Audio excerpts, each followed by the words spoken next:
आदरणीय राजेश जी, बहुत बहुत धन्यवाद आपका। मैं सबको प्रणाम करता हूं और इस अनूठे कार्यक्रम में आज डॉक्टर गोपाल शास्त्री जी हमारे साथ होंगे, जो हमें विशेष अनुरोध पर आज एक 2 घंटे का सेशन रखा गया है। मुझे बहुत खुशी है कि हम इस सिस्टम से रूबरू होने जा रहे हैं। मैं आपका जैसा आदेश है, मैं उसकी पालना करने के लिए देश के स्वास्थ्य पर पहले बात कर लेना चाहता हूं, जिससे अपन अपने स्वास्थ्य की तरफ भी ध्यान दे पाए। देश का स्वास्थ्य जब से मरकज हुआ तब से देश का स्वास्थ्य बिगड़ गया। निर्देश करके चल रहे थे। आज तो हम देश के जो कोरोना वॉरियर्स हैं उनका बहुत तरीके से धन्यवाद करने जा रहा पूरा देश। द्वारा फूल बरसाए जाएंगे उनका धन्यवाद करने के लिए। स्वास्थ्य बिगड़ा क्यों, इस पे आपसे निवेदन करना चाहता हूँ। 2-4-5 पंक्तियों में शायद मेरी बात आप तक पहुंच जाए, क्योंकि ये प्रबुद्ध लोगों का मंच है। मैं जानता हूँ तमाम प्रबुद्ध लोग, देश विदेश के प्रबुद्ध लोग इस कार्यक्रम में रहते हो, तो मैं उसी से थोड़ी सी बात कहना चाहता हूँ। सुनिएगा, समझ आए। मैं निवेदन, इसके पहले राजेश जी भाई साहब, एक बार आप अगर चाहें तो गोपाल शास्त्री जी को चेक कर लीजिए, अगर आगे हो तो ठीक, नहीं तो एक बार फोन कर दीजिए। मैं निवेदन करता हूँ, सुनिएगा। सचिन जी, गोपाल जी आगे क्या? सचिन जी, सचिन सचिन तो सचिन पता नहीं कहाँ चला जाता है यार, मेरी आवाज नहीं सुनते। सचिन, मैं सुनाता हूँ। सचिन सुनाइए सुनाइए। सुनिएगा कि दीप जो हमने जलाया, दीप जो हमने जलाया तो उजाला हो गया, मगर तबलीगियों का रंग काला हो गया। वाह वाह वाह। बहुत दिक्कत हुई साहब, जब हमने दीप जलाए तो उनको बड़ी दिक्कत हुई। दीप जो हमने जलाया तो उजाला हो गया, हाँ मगर तबलीगियों का रंग काला हो गया। बांटने से क्या मिला हल मजहबों के नाम पर, बांटने से क्या मिला हल मजहबों के नाम पर। देश बंटकर आज मानो धर्मशाला हो गया। ना निकलते बन रहा ना ही उगलते बन रहा, ना निकलते बन रहा ना ही उगलते बन रहा। मर्ज ये कैंसर सरीखा एक छाला हो गया। आहा आहा। आज देश में संतों की हत्या हो जाती है। आज हमारे देश में जिस तरह से नृशंस हत्या कहना पड़ रहा है कि ना निगलते बन रहा ना ही उगलते बन रहा। मर्ज ये कैंसर सरीखा एक छाला हो गया। और एक शायर की तरह पहचानते थे हम जिसे, एक शायर की तरह पहचानते थे हम जिसे। बारीक है, थोड़ा पहुंचने की कोशिश कीजिएगा। एक शायर की तरह पहचानते थे हम जिसे, जानते हो आजकल वो कौम वाला हो गया। आहा आहा आहा, वाह वाह। आभार। जुर्म मरकज की सजा तो वीर रस में ही लिखो। जुर्म मरकज की सजा, जुर्म मरकज की सजा तो वीर रस में ही लिखो। देश ना पूछे कि दिनकर क्यों निराला हो गया। हाँ हाँ, क्या बात है, क्या बात है। निराला हो गया। और क्यों भला योगेंद्र को भी शायरी करनी पड़ी, क्यों भला योग, मेरी ये फितरत नहीं है, मैं तो देश की बातें करता हूँ और कविताएं अलग अंदाज में करता हूं, लेकिन क्यों भला योगेंद्र को भी शायरी करनी पड़ी। सच बयानी की जुबान पर बंद ताला हो गया। सच बयानी की जुबान पर बंद ताला हो गया। क्योंकि मैं इस पीड़ा को अभिव्यक्त करना चाहता हूं कि जहां वक्त की ठोकर खाकर वक्त वक्त पर वक्त गिरा है, मद विलास में राजा डूबा तो फिर ताजो तख्त गिरा है। चरम सीमा पर अत्याचार, चरम सीमा पर वही सनातन भक्त गिरा है। और धरा प्रलय की भागी है वो जहां संत का रक्त गिरा है। धरा प्रलय की भागी है वो जहां संत का रक्त गिरा है। ये देश की स्वास्थ्य अवस्था यह है जो मैं निवेदन कर रहा हूं। अब अपन विषय पर आना चाहते हैं। आज आदरणीय डॉक्टर गोपाल शास्त्री जी, जो मेरठ की संस्था है तप सेवा सुमिरन, मेरठ की संस्था IASS, आपको पिछले बार जब मुखातिब थे तो निवेदन किया था, शायद कई लोगों ने वहां पहुंचकर उनके ऐप पर जाकर बहुत सारी जानकारियां जुटा ली होंगी। मैं डॉक्टर गोपाल शास्त्री जी के बारे में सिर्फ इतना कहना चाहता हूं, सेवा और समर्पण का ऐसा अद्भुत संगम जो इस संस्था के माध्यम से देश भर में स्वास्थ्य की अलख जगा रहा है। रामचरितमानस के सिद्धांतों को मद्देनजर रखकर, रामचरितमानस के गूढ़ार्थ मद्देनजर रखकर कुछ बड़े संतों ने कुछ शोध किए और ये जानकारी प्राप्त की कि किस प्रकार से मानस में जीवन को जीने की पद्धति का उल्लेख किया गया है। जो रामायण हमने देखी उसके अंतर्भूत अर्थों को जिन संतों ने लिपिबद्ध किया और वहां से एक सेवा का संकल्प लेकर एक शुरुआत की कि देश दुनिया तक यह भाव पहुंचना चाहिए कि हमारा जीवन कैसा हो, जीवन के मूल मंत्र क्या हो, पहला सुख निरोगी काया का अर्थ क्या है, पहला सुख माया क्यों नहीं बताया गया, पहला सुख निरोगी काया बताने का कारण क्या रहा। बस इन कुछ बातों को लेकर, इन कुछ प्रश्नों को लेकर हमारे बीच में डॉक्टर गोपाल शास्त्री जी आते हैं और पूरे देश में इनके बहुत व्यस्त कार्यक्रम पूरे वर्ष भर रहते हैं। इन्हें सुनने के लिए लोग बेताब रहते हैं। इनके 1 दिन से लगाकर 7 दिन तक के शिविर इनके चलते रहते हैं पूरे वर्ष भर देश भर में। लेकिन ये कोरोना काल में जिस तरह का लाभ हम प्राप्त कर रहे हैं, ये विलक्षण लाभ है। ये दुर्भाग्य है कि हम साक्षात इनके दर्शन अभी नहीं कर पा रहे, लेकिन ये सौभाग्य भी है कि इस प्रकार से एक टेक्नोलॉजी के माध्यम से हम ये लाभ ले पा रहे हैं। मैं अगर डॉक्टर गोपाल शास्त्री जी पधार गए हों तो मैं उन्हें निवेदन करना चाहता हूं और राजेश जी से निवेदन करना चाहता हूं कि उन्हें आमंत्रित करें। आज 2 घंटे का विशेष ये सत्र लेने से शायद हमको जीवन में बहुत लाभ प्राप्त होगा। मैं इन्हीं शुभकामनाओं के साथ अपनी वाणी को विराम देता हूं। बहुत बहुत धन्यवाद। जय हिंद, जय भारत। बहुत बहुत धन्यवाद योगेंद्र जी, डॉक्टर साहब का परिचय देने के लिए। दोस्तों, मैं सूचित करना चाहता हूं 410 लोग इस समय जूम पे जुड़ चुके हैं और कई हजार लोग फेसबुक के ऊपर हैं। आप एक बार चेतना को, भिवानी परिवार को, संस्कार भारती को, FPRT को धन्यवाद बोल दीजिए। टी लिख दीजिए, टी फॉर थैंक्स, कि धन्यवाद आज ये सेशन करने के लिए।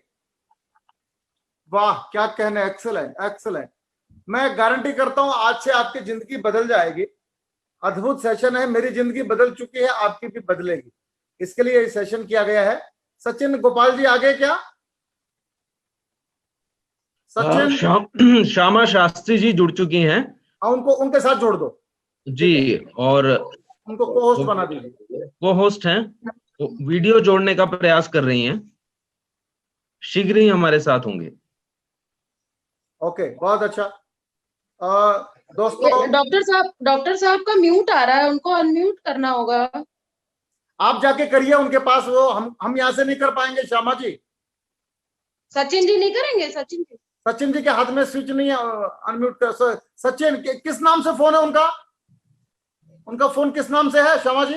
गोपाल शास्त्री के नाम से ही होगा। डॉक्टर गोपाल शास्त्री। मिल गया क्या? नहीं, इनकी आवाज आ गई है? नहीं, गोपाल शास्त्री के नाम से नहीं है उनका। आवाज तो आ रही है उनकी। आपकी नहीं जाएगी ना। डॉक्टर साहब की आवाज कहाँ आ रही है? वो श्यामा जी के फोन से आ रही होगी मे बी। उनका नाम नहीं मिल रहा है यहाँ पे, किस नाम से। आज भी वही हालत हो गई। योगेंद्र जी क्या करूं बताइए? राजेश, चेतन जी, अद्भुत पहल। श्यामा जी आप अपना फोन दे दीजिए उनको प्लीज, अगर पास है आपके तो। 1 सेकंड, मेरे को आप लोगों की आवाज आ रही है? हेलो, डॉक्टर साहब आपकी भी आ रही है। वीडियो खोल दीजिए, वीडियो हमारा वीडियो भी। डॉक्टर साहब वीडियो खोल दीजिए अपना। वीडियो खोला हुआ है सर। अच्छा, आप श्यामा जी के फोन पे आ जाइए, छोड़ दीजिए अपना फोन। इससे कर लो फिर। जो बोला हुआ है सब है, पर तो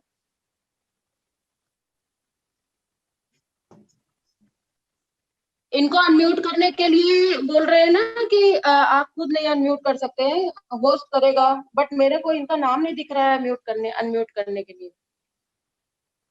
श्यामा जी, आप हाँ जी। अपना सिस्टम इनको दे दीजिए, बस यही कर दीजिए। हाँ जी, ओके, आप अपना सिस्टम इनको दे दो। ठीक है, दे रही है इसमें। हेलो हेलो, बोलिए बोलिए डॉक्टर साहब, बोलिए बोलिए। आई आवाज? हाँ आई आवाज। छवि आ रही है सर? छवि नहीं आ रही है आपकी, आवाज नहीं आ रही आपकी। आवाज तो भाई साहब आवाज आ रही है आपकी, फोटो नहीं आ रही सर, फोटो नहीं आ रही। अरे वो आवाज भी इधर से श्यामा जी पास खड़े हैं, तो श्यामा जी के फोन से ही आ रही है उनकी आवाज। एक मिनट में देख रही हूँ, नहीं तो मैं अपना दे रही हूँ। आप अपना दे दीजिए। ये आप थोड़ा मोह छोड़ दीजिए आज सुनने का। नहीं नहीं, वो कोई दिक्कत नहीं, मैं तो लैपटॉप पे कर रखा है मैंने। हाँ, आप इनको वहीं बिठा दीजिए, नहीं तो ये समय नष्ट हो रहा है बहुत ज्यादा। ये अब आ गए। ठीक है जी। डॉक्टर साहब प्रणाम। प्रणाम प्रभु। प्रणाम। आज तो सिग्नल नहीं है मुझे लगता है। बोलिए। पूरी स्क्रीन पे नहीं आ रहा है इनका। आ रहा है, बोलिए आ रहा है। श्यामा जी आ रहा है, बोलिए। फुल स्क्रीन आ रही है, बोलिए। जय श्री कृष्णा, जय श्री राम। आज हमारे को आवाज आ रही थी, आप लोगों की परंतु आप तक नहीं पहुंच पा रही थी, मैं क्षमा चाहता हूँ।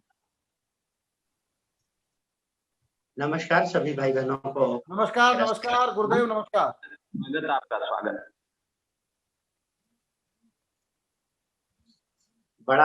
बड़े भाग मानुष तन पावा। हम सबका बड़ा भाग्य है कि मानव का शरीर मिला है। सुर दुर्लभ सद ग्रंथन गावा,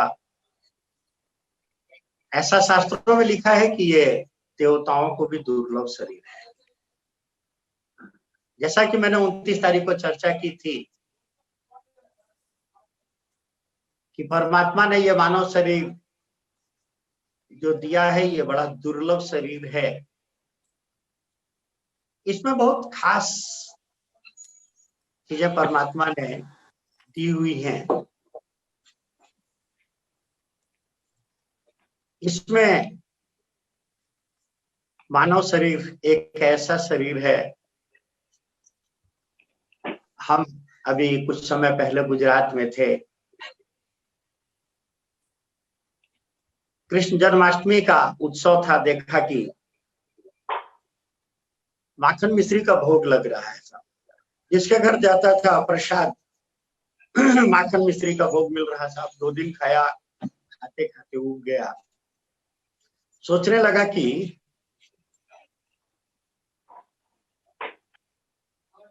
हम तो 2 दिन में उब गए, परंतु ये ठाकुर जी 7 दिन से कैसे माखन मिश्री खा रहे होंगे। हमारी इच्छा थी, मैंने कहा कि भाई माखन मिश्री नहीं खाएंगे, गाठिया खाएंगे। गाठिया मिल गया सब। परंतु ठाकुर जी को जो हम भोग लगाएंगे वो खाना पड़ेगा। अगर शेर चाहे कि आज से हम नॉनवेज ना खा करके वेजिटेरियन हो जाएं, तो ये संभव नहीं है। अगर गाय कहे कि नहीं साहब आज से हम गाय घास न खा करके हम नॉनवेज खाएंगे, तो ये भी संभव नहीं है। जो आपने रख दिया वो खाना पड़ेगा। परंतु मानव एक ऐसा शरीर है, मानव एक ऐसा सृष्टि का जीव है कि ये स्वतंत्र है। क्या खाना, क्या न खाना, कैसे खाना, कैसे नहीं खाना, कैसे रहना, कैसे नहीं रहना। मर्जी है साहब काम करेंगे, नहीं मर्जी है काम नहीं करेंगे। जानवर की ऐसी मर्जी नहीं है। मैं इसलिए कह रहा हूं मेरे साथियों की, पहले ये मानव शरीर बड़ा विलक्षण शरीर है। परमात्मा ने आपको बनाया है तो बहुत खास पर्पज से बनाया है, इस बात को याद रखिएगा। आप इस सृष्टि की अद्भुत कृति है, परमात्मा की यूनिक कृति है, अद्वितीय है। आप जैसा इस धरती पर दूसरा कोई नहीं हुआ, इस बात पर कुछ याद रखिए। अब परमात्मा ने जो ये अद्वितीय शरीर दिया, ये मानव चोला दिया, इसको बढ़िया रखने के लिए बड़ी सुंदर सुंदर परमात्मा ने इसमें व्यवस्थाएं दी। इसको कैसे बढ़िया से बढ़िया रखा जा सकता, इस शरीर में भी परमात्मा ने सुंदर व्यवस्थाएं दी। आप देखेंगे कि अगर मान लीजिए कि हम ये हमारा तार टूट जाता है, ये टूटा हुआ तार कभी भी अपने को नहीं जोड़ सकता है, इसको जोड़ना पड़ेगा। जोड़ेंगे भी तो ऐसा नहीं बन पाएगा। परंतु हमारी हाथ की हड्डी अगर ये टूटती है, अगर ये चमड़ी कटती है, तो मेरे साथियों इसको जोड़ने के लिए आपको कुछ करने की जरूरत नहीं है। डॉक्टर भी केवल प्लास्टर करेगा, पट्टी बांधेगा, जोड़ने का काम जब भी होगा, मेरे साथियों याद रखिए, खुद अपने आप ही होगा। परमात्मा ने इसमें इतनी सुंदर व्यवस्था दी है, सेल्फ हीलिंग मैकेनिज्म, कि अगर ये चमड़ी कट जाएगी तो चमड़ी जुड़ जाएगी, अगर ये हड्डी टूट जाएगी तो हड्डी अपने आप जुड़। इसमें सेल्फ हीलिंग मैकेनिज्म है, स्वयं को निरोग करने का एक अद्भुत तंत्र परमात्मा ने दिया है। परेशानी तब खड़ी होती है कि जब हम प्रकृति के तंत्र को न समझ करके, भगवान की इस अद्भुत व्यवस्था को न समझ करके हम अपनी व्यवस्था से काम करने लग जाते हैं। हम इसके रहस्य को नहीं समझते हैं। मेरे साथियों, भगवान ने न केवल इस शरीर में ऐसी अद्भुत व्यवस्था दी, बल्कि इसको निरोग रखने के लिए प्रकृति में बड़ी सुंदर व्यवस्थाएं दी। कैसे इसको स्वस्थ रखना है, क्योंकि जो भी चीज जिससे निर्मित होती है, जिससे बनती है, याद रखिएगा उसकी मरम्मत, उसकी देखभाल भी उन्हीं तत्वों से की जाती है। कैसे इसको जो भी हम बात करेंगे उसमें एक बात याद रखिएगा कि जब हम प्रकृति शब्द कहेंगे तो प्रकृति का मतलब प्रकृति पंच तत्वों की नहीं है। मिट्टी, पानी, धूप, हवा, ये 5 तत्व प्रकृति के साधन है। प्रकृति माने चेतन सत्ता जो प्रत्येक के अंदर निवास कर रही है। आप उसे ईश्वर कहें, आत्मा कहें, जो भी नाम देंगे आप दे सकते हैं। तो भगवान ने बड़ी सुंदर इसमें एक व्यवस्था दी, शरीर के अंदर भी दी और बाहर। अभी तक दुनिया में कोई मशीन नहीं है जिसमें घास डाला जाए और दूध बन करके निकले, परंतु गाय घास खाती है, दूध बन करके निकलता है। अभी तक कोई मशीन नहीं है जो घास से खून बना ले, जो खाने से खून बना ले। प्रकृति में बड़ी सुंदर भगवान ने इस शरीर में व्यवस्था दी। न केवल शरीर में व्यवस्था दी, जैसा कि मैंने कहा, इस प्रकृति में भी। हमारा शरीर 5 तत्वों से मिलकर के बना है। रामायण में लिखा है, क्षिति जल पावक गगन समीरा, पंच रचित ये अधम शरीरा। अधम माने स्थूल शरीर। 3 शरीर है, स्थूल, सूक्ष्म और कारण। इसमें जो स्थूल शरीर है ये अधम शरीर कहा गया है। ये 5 तत्वों से रचना है, मिट्टी, पानी, धूप, हवा और आकाश। क्षिति जल पावक गगन समीरा, पंच रचित अधम शरीरा। वेदों में लिखा है, उपनिषद में चर्चा आई है। आचार्य लिखता है कि अन्नम अशितम त्रेधा विधीयते। जो खाना खाया जाता है इससे 3 चीजें बनती है। यो उत्तमा तत्मना, इसके उत्तम भाग से मन बनता है। जैसा खाए अन्न वैसा बने मन। यो मध्यमस तत्मांसम, इसके मध्यम भाग से मांस बनता है। यो अधमस तत्विष्ट, इसके निकृष्ट भाग से मल बनता है। छांदोग्योपनिषद में आचार्य लिखता है। ये भोजन निर्माण का तत्व है। शरीर का निर्माण 5 तत्वों से हुआ है। अब चूंकि निर्माण 5 तत्वों से हुआ है, इसीलिए याद रखिएगा इसमें ये 5 तत्वों का हर समय कार्य चलता रहता है। इस समय पुराने सेल टूटते रहते हैं, नए सेल आते रहते हैं। कोई भी चीज बन जाती है तो उसमें जब टूट फूट होती है तो रिपेयर होती है। अंत मानव शरीर भगवान ने जो दिया, इसमें हर समय सेल टूट रहे हैं। हमारे आरबीसी रेड ब्लड सेल 120 दिन में खत्म हो जाएंगे, आप कुछ करें या ना।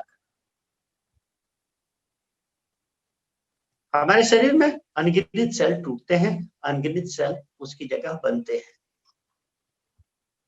यह अद्भुत कार्य प्रणाली है प्रकृति की। अब चूंकि इसमें जो सेल टूटते हैं उसकी जगह नए सेल लाए जाते हैं। 2 साल के अंदर ये स्किन बदल जाती है। 7 साल में, यहाँ तक कि लिखा है कि 7 साल में शरीर का एक एक सेल, छोटा से छोटा सेल, जो हड्डी आज दिख रही है 7 साल में ये नहीं दिखाई। पहले ऐसा चिकित्सा विज्ञान में कहा जाता था कि मस्तिष्क की कोशिकाएं नहीं बदली जाती है। बाद में विज्ञान ने माना कि नहीं साहब, मस्तिष्क की कोशिकाएं भी बदल दी जाती है। अब चूंकि सारा शरीर ही बदल दिया गया, सारा इसका एक एक छोटा से छोटा सेल बदल दिया गया, तो मेरे साथियों ऐसा कोई कारण नहीं है, ऐसा कोई कारण नहीं है कि नहीं साहब हम तो बूढ़े हो गए इसीलिए मानस में बुढ़ापा नहीं है। माँ जानकी हनुमान जी को आशीर्वाद देती हैं कि अजर अमर गुण निधि सुत हो। जर माने बुढ़ापा, बुढ़ापा मुक्ति पहला आशीर्वाद देती है माँ जानकी। हम लोग जितने भी हैं, किसी के शरीर में भी 7 साल से पूरा कोई भी पुराना सेल नहीं है।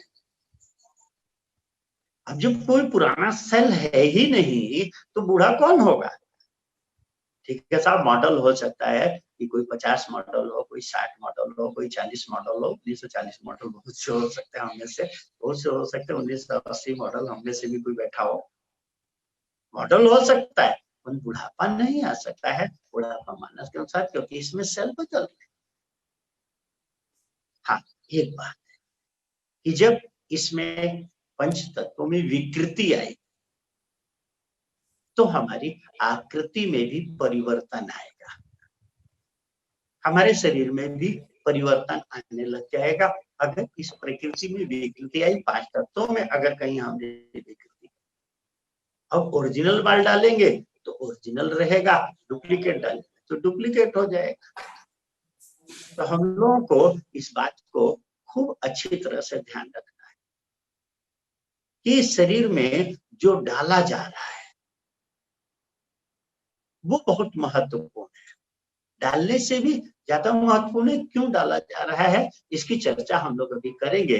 परंतु अभी जो खास तो मैं चर्चा आपसे कर रहा हूं कि जो डाला जा रहा है ये बहुत महत्वपूर्ण है, क्योंकि इसी से हमारे शरीर के सेल की रचना होने जा रही है। तो मैं जो निवेदन कर रहा था, 5 तत्वों की प्रकृति है। भोजन में भी 5 तत्व प्रकृति से हमें मिलते हैं। इसमें आकाश तत्व जो है ये कुछ नहीं, इसको कहते हैं ठेंगा। हम लोग जब हम शरीर में कुछ नहीं डालते हैं तो आकाश तत्व मिलता है। वायु तत्व पत्तियों से, अग्नि तत्व फलों से, जल तत्व सब्जियों से और पृथ्वी तत्व अनाज दाल से। इसीलिए हम लोगों के शरीर में संतुलन में ध्यान रखिए, ये आकाश तत्व हाथ के आधे में है। इसीलिए हम लोगों को कोशिश करना है, हम लोगों को कोशिश करना है कि 24 घंटे में कम से कम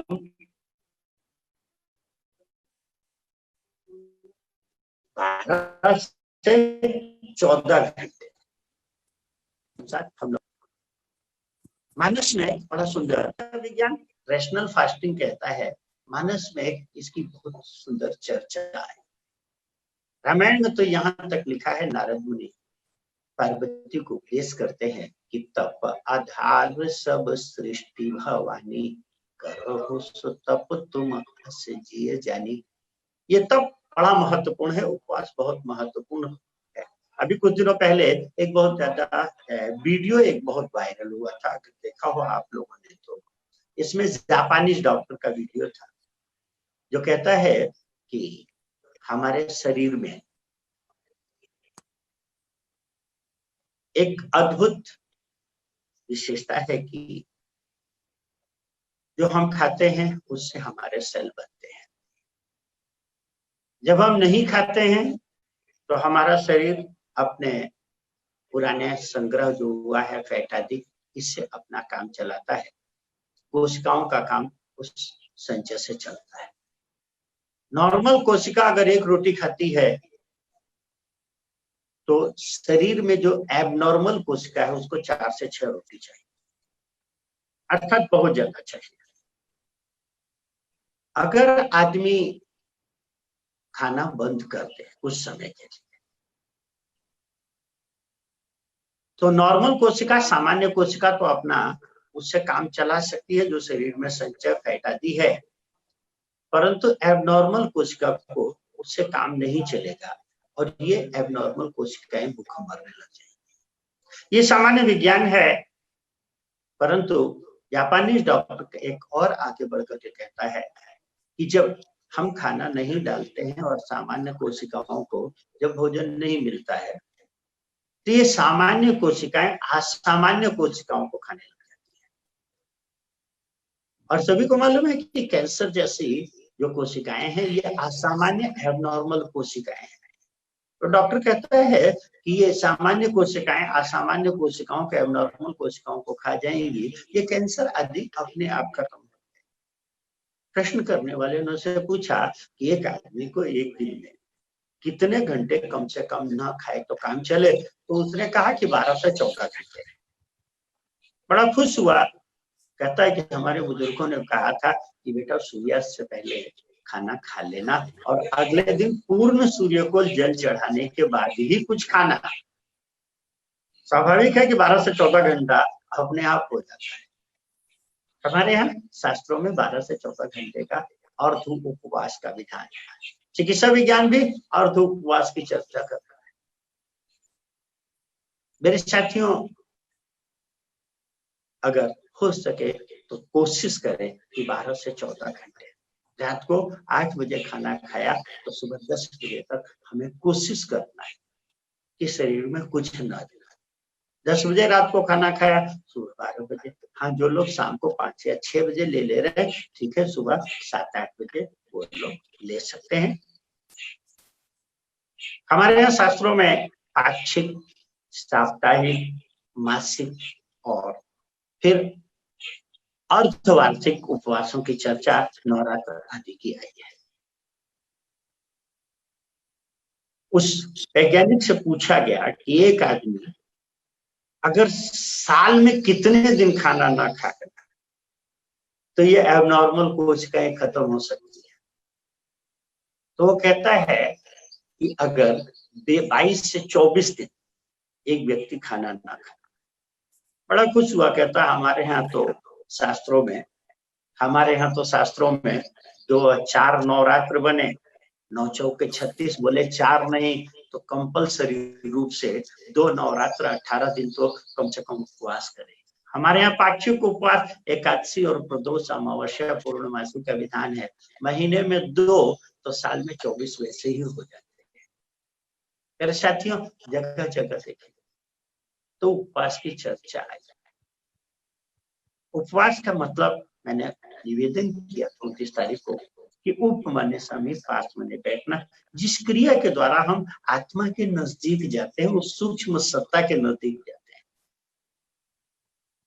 जितना हमारे शरीर में स्थूल तत्व अर्थात ये पृथ्वी तत्व जाता रहेगा, उतना हम अंदर से दूर रहेंगे।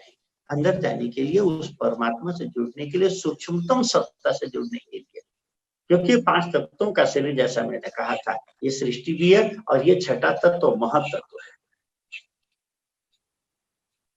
अगर हम अनाज ले रहे हैं तो इससे हम 4 दूरी है हमारी, ये इसके सबसे नजदीक है, ये 3 की दूरी है। आपने इसको बंद कर दिया, आप 3 की दूरी पर, आपने इसको बंद कर दिया और नजदीक, इसको बंद किया और नजदीक, और इसको बंद किया इसके बिल्कुल पास। इसीलिए कुछ नहीं खाने को उपवास कहा जाता है। शाब्दिक दृष्टि से उपमाने समीप बात माने बैठना, परंतु इसका जो वैज्ञानिक है उपवास रूढ़ अर्थ में जो प्रयोग होता है कुछ नहीं कहने से होता है।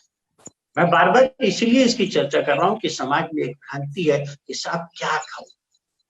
पहले महत्वपूर्ण याद रखिएगा कि शरीर में जब आप कुछ नहीं डालेंगे तो आयुर्वेद शास्त्र कहता आहारम पचति शिखि दोषान आहार वर्धित।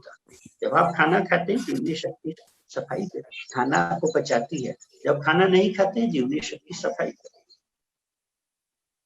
इसीलिए कपड़ा जितना साफ होगा, ये कपड़ा हमारा जितना साफ होगा। अब एक डॉक्टर है, डॉक्टर N.W. वाकर, अमेरिका के एरिजोना प्रांत का doctor, doctor N.W. Walker. Doctor walker कहता है कि एक स्वस्थ व्यक्ति की आंख ऐसी होनी चाहिए, परंतु लोगों ने खा खा करके अपनी आंखों की ये दुर्दशा कर। ये डॉक्टर कहता है कि बी कॉन्शियस बिफोर योर ईट, खाने से पहले सावधान हो जाए। कहीं आप आंखों की ये दुर्दशा तो नहीं करनी चाहिए, क्योंकि आंख करती क्या है, ये डॉक्टर कहता है ये आंख दो काम करती है। जो हम खाना खाते हैं, इस खाने का पाचन इस आंख में होता है, मिनरल्स का चूषण इस आंख में होता है, ये कोलन है बड़ी आंख, इसमें भोजन का चूषण। कौन सा मिनरल कहां से चूसा जाता है, ये इसने इसके नंबर लिखे, यहाँ इनके नाम।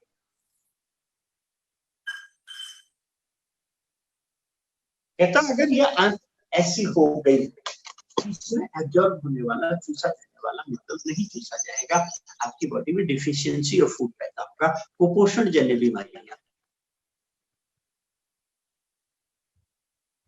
अगर किसी की बॉडी में डिफिशियंसी आ रही है, ये खूब अच्छी तरह याद रखिएगा, इसका मतलब है कि उसकी आंतें सही काम नहीं कर रही हैं, उसमें इतना डाल दिया गया। सिंपल सी बात है कि अगर ये कपड़ा साबुन और सर्फ से बढ़िया साफ होगा, अगर कलर में डालेंगे तो थोड़े कलर से इसमें चूषण का कार्य होगा। पर तो अगर कपड़ा गंदा है तो आप बढ़िया से बढ़िया कलर में डाल लीजिए, इस पर रंग नहीं चढ़ेगा, धब्बे जरूर पड़ जाएंगे। आप खा रहे हैं, शरीर में फिर सही ढंग से वो भोजन नहीं लगेगा, कहीं गांठें पैदा होंगी, चाहे वो इंटरनल हो चाहे एक्सटर्नल हो, शरीर में ये कंजेशन पैदा करेगा। कंजेशन पैदा करेगा तो क्या क्या समस्याएं आ सकती हैं। तब ये डॉक्टर लिखता है कि ये आंख आपकी पूरी बॉडी को कंट्रोल करे। कौन सा पार्ट कहां से कंट्रोल होता है, अब जैसे ये देखेंगे, ये एनस का भाग, ये डॉक्टर कहता है यहाँ से पुरुषों में प्रोस्टेट और महिलाओं में यूट्रस कंट्रोल। अगर यहाँ पर मल जमा हो तो पुरुषों को पेशाब की समस्या और महिलाओं में गर्भाशय की समस्या पैदा होगी। पेशाब रुक रुक करके आएगी, जलन के साथ आएगी, लग करके आएगी। महिलाओं में मासिक अनियमित आएगा, कहीं ज्यादा आएगा कहीं कम आएगा, मासिक में दर्द होगा। लैट्रिन और बाथरूम का होना सामान्य बात है, ऐसे ही मासिक का आना सामान्य प्रक्रिया है। पर याद रखिएगा मेरे मित्रों, अगर लैट्रिन बाथरूम में दर्द होने लग जाए तो हम उसको बीमारी कहते हैं। आज 80 से 90% महिलाएं, बल्कि अगर 90 से 95 कहें तो कोई बड़ी बात नहीं, 90 से 95% महिलाओं को, माँ बहनों को हमारे मासिक में दर्द होता है, वो सामान्य मानती है। वो ये नहीं जानती है कि ये एबनॉर्मल चीज है। खाली प्रयोग करके देखा, खाली इस रेक्टम को वॉश करके देखा जाए, आप देखेंगे कि मासिक का दर्द खत्म हो जाएगा। मासिक की अनियमितता कभी ज्यादा कभी कम, कभी रुक रुक करके आना, ये सारी समस्याएं अपने आप खत्म हो जाएगी। प्रोस्टेट की समस्याएं अपने आप खत्म होने लग जाएगी। ये डॉक्टर आगे बढ़ता है, कहता है यहाँ से देखिए जेंटल ग्लैंड प्रभावित होता है। अगर यहाँ पर मल रुक गया, यह आंख का ये पार्ट अगर डैमेज हुआ तो आप चाहे जितने टेस्ट कर रहे, टेस्ट नॉर्मल आ सकते हैं, तो संतानोत्पत्ति नहीं होगी। ये डॉक्टर आगे बढ़ता है, कहता है यहाँ से मेमोरी ग्लैंड प्रभावित होती है, अर्थात अगर यहाँ पर मल जमा हो गया महिलाओं में दूध की कमी आएगी। तो खासकर आज एक बढ़ती हुई महामारी, ये डॉक्टर कहता है ये रेक्टम का भाग है, यहाँ पर अगर मल जमा हो तो ब्लड शुगर बैलेंसिंग बंद हो जाए, क्योंकि यहाँ से ब्लड शुगर बैलेंस किया जाए। जितने डायबिटीज के रोगी हैं, खासकर टाइप 2 डायबिटीज की बात कर रहा हूं, जितने भी डायबिटीज के रोगी हैं आप देखेंगे कि प्रायः इनका पेट साफ नहीं होता है, क्योंकि खाते ये 3-3 बार। सिंपल सा फिलोसफी है कि अगर एक बार खाया रोटी और सब्जी, रोटी पचेगी देर में, सब्जी पचेगी जल्दी है, खाने का तो खाना। हम खा 3-3 बार रहे और जा एक बार रहे। कई बार लोगों से कहता है कि बोले एक बार योगी, 2 बार भोगी, 3 बार रोगी। अरे मैंने कहा भाई ये जाने के विषय में नहीं है, खाने के विषय में है। खा रहे हो 3-3 बार जाओगे, एक बार, ये कहाँ की बुद्धिमानी। जय बार खाई तय बार जाए। अगर 3 बार खा रहे तो 3 बार तो कम से कम जाना ही पड़ेगा। 3 बार जा रहा है, एक बार शरीर में मल का संचय हो रहा है। अब मल का, अब अगर ये संचय होता रहेगा तो याद रखिएगा, अगर 3 बार खा रहा है, 1 बार जा रहा है, 2 बार खा रहा है, 1 बार जा रहा है, तो निश्चित है कि आज नहीं तो कल डायबिटीज का रोगी तो होना ही होना है। आज बढ़ता हुआ फास्ट फूड, बढ़ता हुआ ये अन्नमय भोजन, आज अनियमित दिनचर्या, आज 90% आदमी एक बार जाता है, 90 से 95% आदमी आज कॉन्स्टिपेशन का रोगी है। बाजार में 70 से 90% तक बिकने वाली दवाइयां कब्ज की दवाइयां। ये डॉक्टर कहता है यहाँ पर मल जमा। ये डॉक्टर आगे बढ़ता है, कहता bladder, testis, kidney, pancreas, stomach, heart, gall bladder, liver, thyroid, eyes, tonsils, ear, कहां से कौन सा पार्ट यहाँ पर कंट्रोल किया जाता है। अगर ये आंतों का हमारा भाग ठीक नहीं रहा तो याद रखिएगा कि चाहे हम जितना कुछ करते हैं, हर से हम प्रयास चाहे जितने करते हैं, अब इसकी सफाई के लिए पहला काम हमें करना है, ये आकाश तत्व जीवनी शक्ति को मौका देता है। क्योंकि आयुर्वेद शास्त्र कहता है आहारम पचति सिखी दोषान आहार वर्जित। जब आप खाना खाएंगे जीवनी शक्ति खाने को पचाएगी, जब खाना नहीं खाएंगे जीवनी शक्ति सफाई करेगी। इसीलिए खाने में कुछ पहला तत्व जो है ये आकाश तत्व है। इसके साथ मैंने एक आपको बताया था कि अगर आदमी थोड़े से पानी का एनिमा ले ले, शुरू में आप भोजन को बदले, और उपवास जब करते हैं तो बड़े बड़े डॉक्टरों ने लिखा है कि fasting without enema crime against body. जब आप उपवास करते हैं शरीर मल तोड़ता है, परंतु कई बार वो मल का निष्कासन नहीं कर पाती है, क्योंकि हमारी आदत है कि जब ढेर सारा हो जाएगा तो 24 घंटे का एक बार में निकालेंगे, तो आंतों की हमारी इस स्थिति में आ जाती है कि वो नहीं कर पाती है। तो उस स्थिति में थोड़े से पानी का एनिमा ले लिया। एनिमा, जिसको योग शास्त्र में वस्ती क्रिया कहा गया। वस्ती क्रिया में एक बांस की नली ऋषि लोग बनाते थे, बुधा मार्ग में लगाते थे और कमर तक पानी में जाकर के नौली घुमाते थे। नौली घुमाने से वैक्यूम क्रिएट हो जाता था। बाद में मूलबंध को खींचते थे, मूलबंध को खींचते थे, पानी हाथ में जाता था, बाहर आकर के नली को निकाल करके पानी को निकाल देते थे। एक डॉक्टर हुआ डॉक्टर हॉल, विचार किया उसने कि चीज तो बहुत बढ़िया है, परंतु क्या किया जाए। मैं अभी आदर्श दिनचर्या की ही चर्चा कर रहा हूँ, इसमें महातत्व की, पहला जो आकाश तत्व की चर्चा कर रहा हूँ मैं आप लोगों से।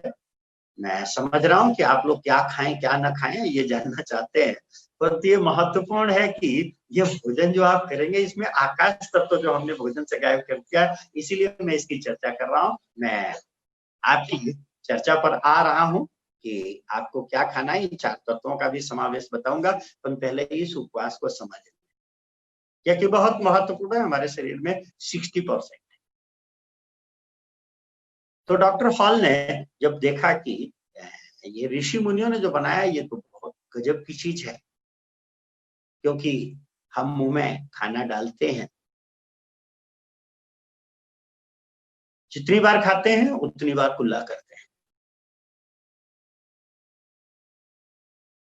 उसके बाद भी सुबह शाम हम लोग ब्रश भी करते हैं, परंतु खाते बढ़िया बढ़िया माल और इसकी सफाई का इतना ध्यान रखते हैं, अपन जाते हैं क्या उसकी सफाई का भी ध्यान रखते हैं क्या? वहां से कोई बढ़िया माल तो निकल नहीं रहा, सब कचरा निकल रहा। आप सोचिए कि जो अंदर रुका है, अगर ये लैट्रिन घर में अगर 5 मिनट पड़ा रहे कितनी बदबू आती है। अगर ये अंदर पड़ा है तो क्या आपको लगता है कि 24 घंटे खुशबू पैदा कर रहा होगा क्या? अंदर भी निश्चित है कि बदबू पैदा कर रहा होगा। इसकी सफाई के लिए डॉक्टर हॉल ने विचार किया और तब उसे लगा कि वस्ती क्रिया बहुत बढ़िया। अपन वस्ती क्रिया में 2 समस्याएं आई। पहली समस्या ये आई कि कमर तक पानी कहाँ चला है, और पानी ले भी आए तो नौली कौन घुमाए। तब उसे याद आया कि पहले लोग कुएं से पानी खींचते थे, अब तो मोटर लगाया पानी चढ़ा लिया। तो उसने ये एक एनिमा यंत्र बनाया, बड़ा सिंपल। एक डब्बा, डब्बे के नीचे ये नली लगी है और नली के पास ये एक नोजल और ये कैथेटर। जहां लैट्रिन घर में बैठते हैं 3 फुट की ऊंचाई पर इस डिब्बे को टांग दीजिए। मैंने जैसे इसमें रस्सी बांधा है, ऐसे कोई रस्सी बांध करके कहीं भी इसको आराम से टांगा जा सकता है। इसमें थोड़ा सा गुनगुना पानी प्रारंभ में, लुकवार्म, बाद में तो टंकी का पानी भी जो आता है ये चलेगा। प्रारंभ में थोड़ा गुनगुना पानी, क्योंकि गुनगुना पानी सफाई बढ़िया करता है। इसमें गुनगुना पानी भर दीजिए। इस नोजल को ऑन कीजिए। नोजल ऑन करेंगे, यहाँ से पानी आने लग जाएगा। जब पानी आने लग जाए, इसमें कुछ चिकना लगा करके लैट्रिन के रास्ते में एनस में इतना पाइप लगा दीजिए। 3 फुट की ऊंचाई है, अपने आप पेट में पानी जाने लग जाएगा। पाव, 1.5 पाव, 2 पाव पानी जाएगा, प्रेशर बनेगा। प्रेशर बने, इसको बाहर निकाल दीजिए। जैसे ये बाहर निकलेगा, अब अंदर का पानी अपने आप बाहर आ जाएगा। कई बार लोगों की शिकायत है कि साहब ये नली रुकती नहीं, तो मेरे साथियों ये पकड़ करके रखनी पड़ेगी, नहीं कि फिसलेगी, बाहर आएगी प्रेशर से। आपको लगे कि एक बार में पेट साफ नहीं हुआ, लगता है कुछ और निकलना चाहता है, दोबारा फिर नली निकालिए। पर याद रखिएगा कि सो सिंपल, इसमें पानी के अलावा फिलहाल कुछ मत डालिए। अगर बहुत ज्यादा हो तो आप नींबू डाल सकते हैं, और कुछ भी मत डालिए नींबू के रस के अलावा। होने के लिए जिनको एमेवाइसिस की समस्या है, आंव की समस्या है, उनके लिए छाछ का एनिमा बहुत बढ़िया रहता है। छाछ को छान करके उसमें भर दिया जाए। जिनको चर्म रोगों की समस्या है, उनको अगर नीम की पत्ती उबाल करके एनिमा दिया जाए तो वो बहुत फायदेमंद है। जिनको बच्चों को कृमि आदि पेट में हो जाती है, उनको लहसुन को उबाल करके उसका पानी ठंडा करके बच्चों को दिया जाए तो बहुत फायदेमंद है। फिलहाल आपको केवल नींबू पानी का प्रयोग करना है। याद रखिएगा, जय बार खाई तय बार जाए। कम से कम 2 बार तो हर आदमी को जाना ही चाहिए, और इसके लिए उपवास सर्वोत्तम है। ये आंतों की शक्ति को बढ़ाएगा। न केवल ये शरीर में आपके आंतों की ही शक्ति को बढ़ाएगा, मल को विसर्जन में आपको सहयोग देगा, बल्कि ये कफ आदि जो है ये भी बहुत आसानी से निकाल देगा। क्योंकि जब आप नहीं डालेंगे, जैसे घर की महिला का काम खाना बनाना है, अगर खाना बनाने का काम रोक दिया जाए, आज सवेरे नाश्ता न बनाना पड़े, तो घर की बहुत अच्छी सफाई करवाई।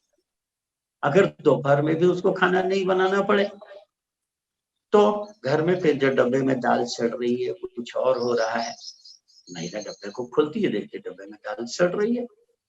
अब बाय द वे उसमें कीड़े लग गए हैं, तो उठा के दाल को फेंक देगी, डब्बे को साफ करके रख देगी।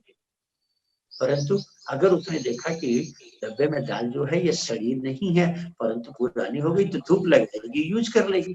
इसी तरह आपके शरीर में भी जो इंटरनल या एक्सटर्नल कहीं भी गांठें पड़ी है, चाहे वो एक्सटर्नल है चाहे इंटरनल है, चाहे आपकी यूट्रस में सिस्ट पड़ा है, गांठ पड़ी है, चाहे आपके कोई फेफड़े में फाइब्राइड्स पड़ी हैं, जिसको चिकित्सा विज्ञान आज ऑपरेशन के अलावा कुछ नहीं कहता, आपको कुछ करने की जरूरत नहीं, थोड़ा सा जीवनी शक्ति को मौका दीजिए, अपने आप ये गांठों को गलाना शुरू कर देगा। रास्तों से अगर इसमें कोई कीड़ा पैदा हो गया, चाहे वो ट्यूबरकुलोसिस का है, चाहे वो कोई और अन्य तरह का बैक्टीरिया, खत्म कर देगा।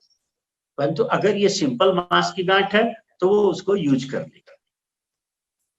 आपको लग रहा है कि मैं जो कह रहा हूं ये आश्चर्य लगेगा, परंतु ये सच है। हम लोग रात दिन प्रयोग कर रहे हैं। खाली जीवनी शक्ति को मौका तो दीजिए। पर घर की महिला को अगर 2-3 दिन का मौका मिल गया, मालूम पड़ा कि सब लोग गए हुए हैं साहब, अब तो केवल अपने लिए कुछ खाली बनाना खिलाना, तो मालूम पड़ा कि साहब कहीं अगर पाइप चौक हो गया है तो प्लम्बर बुला करके पाइप को भी खुलवा सकते हैं। नाली टूट गई है, कोई और चीज टूट गई है तो उसकी रिपेयर कर सकते हैं। अगर हम लोग एक नवरात्र आदि को उपवास की आदत धीरे धीरे अपनी बढ़ाएं तो हम देखेंगे कि शरीर में जो आयतन ब्लॉकेज हो गई है, चाहे हमारे वेरिकोज वेन्स आदि की समस्या है, हम लोगों के साथियों में वेरिकोज वेन्स चाहे जिस उम्र का 80-80 साल की उम्र के वेरिकोज वेन्स ठीक हो रहे हैं। आर्टरी ब्लॉकेज आसानी से ठीक किए जा सकते हैं। हाँ, जीवनी शक्ति को मौका देना पड़ेगा। जीवनी शक्ति को मौका दिया जाए, ब्लॉकेज ठीक कर सकते। कहीं भी अगर टूट फूट हो गई है, देखिए जब बहुत ज्यादा बीमार होता है तो डॉक्टर आईसीयू में भर्ती करता है। आईसीयू में करते क्या है, डालना बंद कर देते हैं, न खाना देते हैं न पानी देते हैं। भगवान न करे किसी को आईसीयू में जाना पड़े, बंद अगर देखा हो किसी रिश्तेदार को। टीवी देखना बंद है, वहां न टीवी है न मोबाइल है। खाना पीना बंद हो गया, ड्रिप दे रहे हैं, थोड़ा थोड़ा पानी ड्रिप के माध्यम से दे रहे हैं। बाकी कोई दवाइयों का विशेष प्रयोग नहीं। रोगी धीरे धीरे ठीक हो जाता है, उसको शिफ्ट कर देते हैं। रोगी समझ नहीं पाता, वो समझता है कि हमारे को कोई दवाई से ठीक किया गया। दवाई से नहीं ठीक किया गया, केवल डालना बंद कर दिया गया। धीरे धीरे स्थूल से सूक्ष्म की ओर आना है। ध्यान रखिएगा, ये रैशनल विधि है। रामायण में लिखा है इसको कि माता पार्वती की साधना लिखी है, माता पार्वती ने शिव को प्राप्त किया। वहां लिखा कि संबत सहस मूल फल खाए, साक खाई सत वर्ष गवाए, कछु दिन भोजन बारी बतासा, ये कठिन कछु दिन उपवासा। मनु महाराज की साधना लिखी है, जिन्होंने भगवान को प्राप्त किया अर्थात तो शक्ति का जागरण किया। तो वहां पर लिखा है कि करहि आहार शाक फल कंदा, सुमिरहि ब्रह्म सच्चिदानंदा, हरि हेतु करन तप लागे, वारी आधार मूल फल त्यागे। ये रैशनल विधि है। अर्नाल्ड हेरेट ने अपने रैशनल फास्टिंग में इसका वर्णन किया है। शेल्टन ने अपनी किताब उपवास से जीवन रक्षा में बहुत सुंदर इसका वर्णन किया है।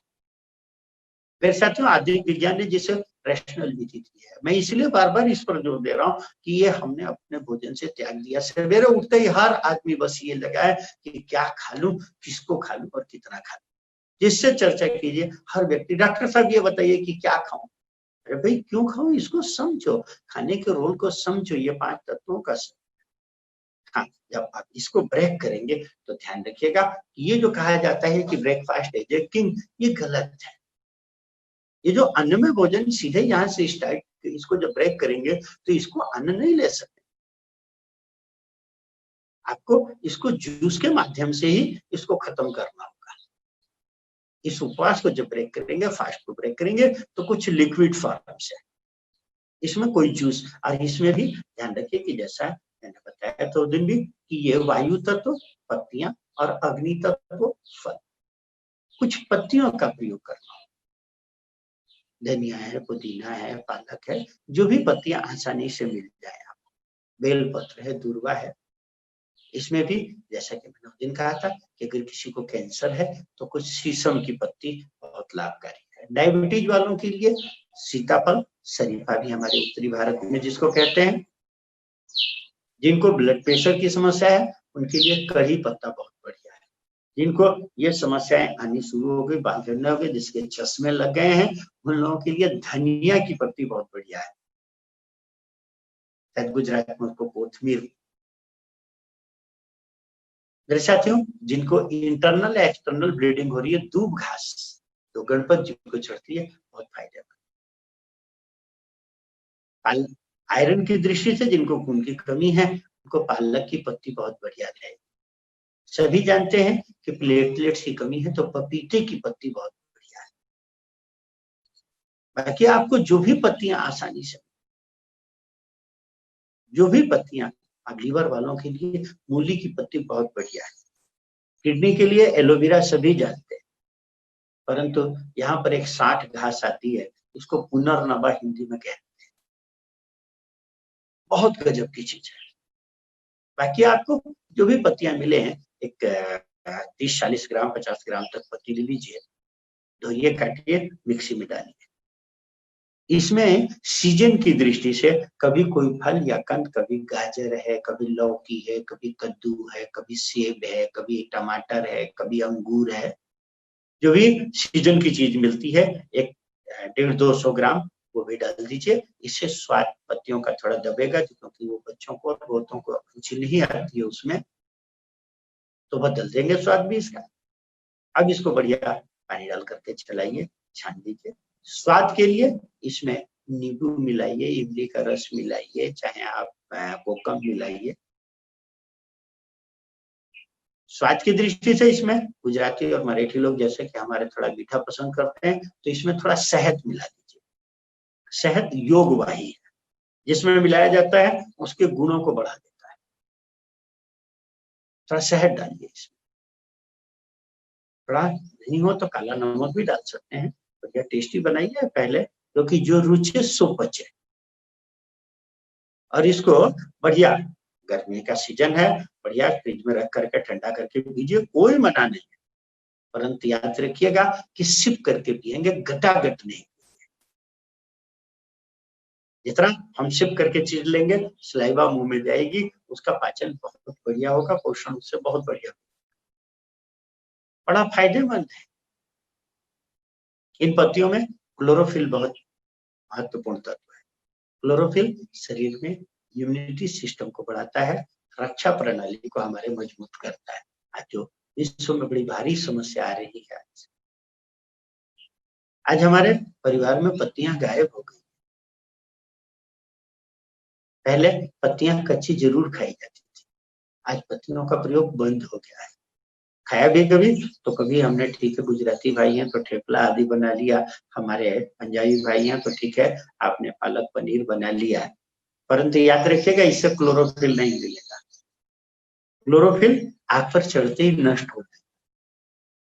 ये शरीर में रक्षा करता है, हमारी रक्षा प्रणाली को मजबूत। क्लोरोफिल से जो सेल तैयार होता है, यहाँ तक कि ब्लड कैंसरस सेल के संपर्क में जो सेल आते हैं वो कैंसरस सेल में कन्वर्ट। परंतु क्लोरोफिल से जो सेल तैयार होता है, इस पर कोई भी सेल अटैक तो करेगा परंतु अपने में कन्वर्ट नहीं कर सकता। इसीलिए कोशिश करें कि कुछ पत्तियों का प्रयोग जरूर करें।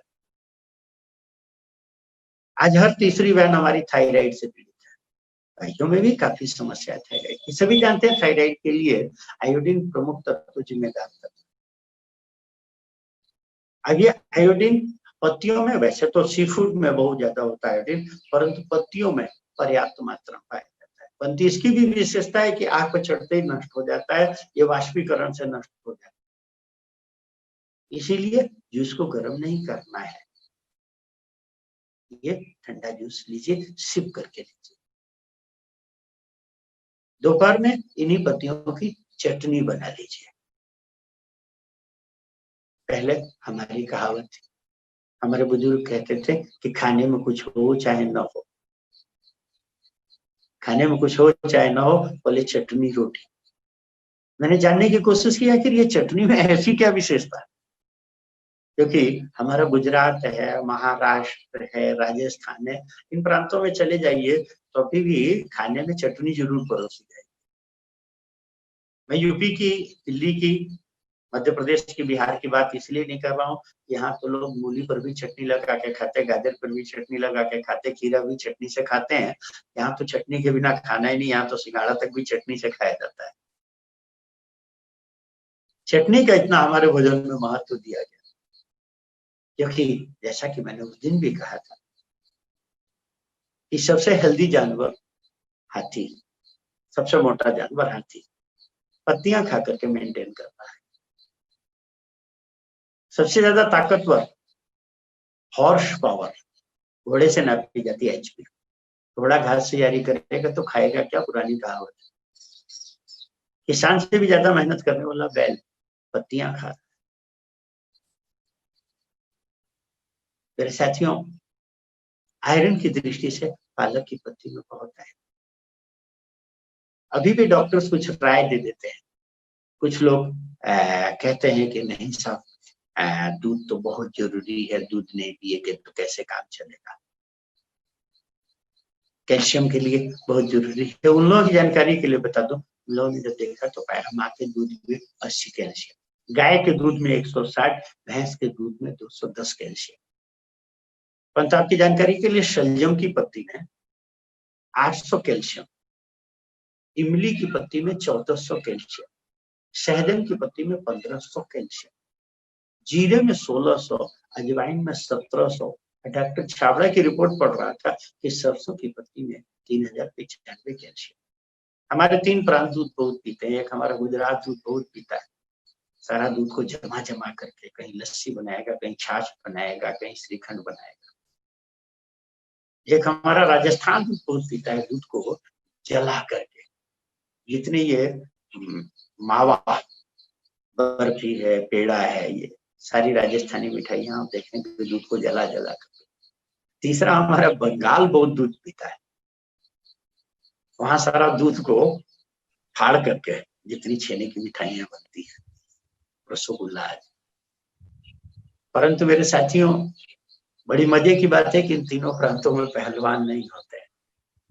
पहलवान जो पाए जाते हैं वो हमारे हरियाणा और पंजाब में पाए जाते हैं।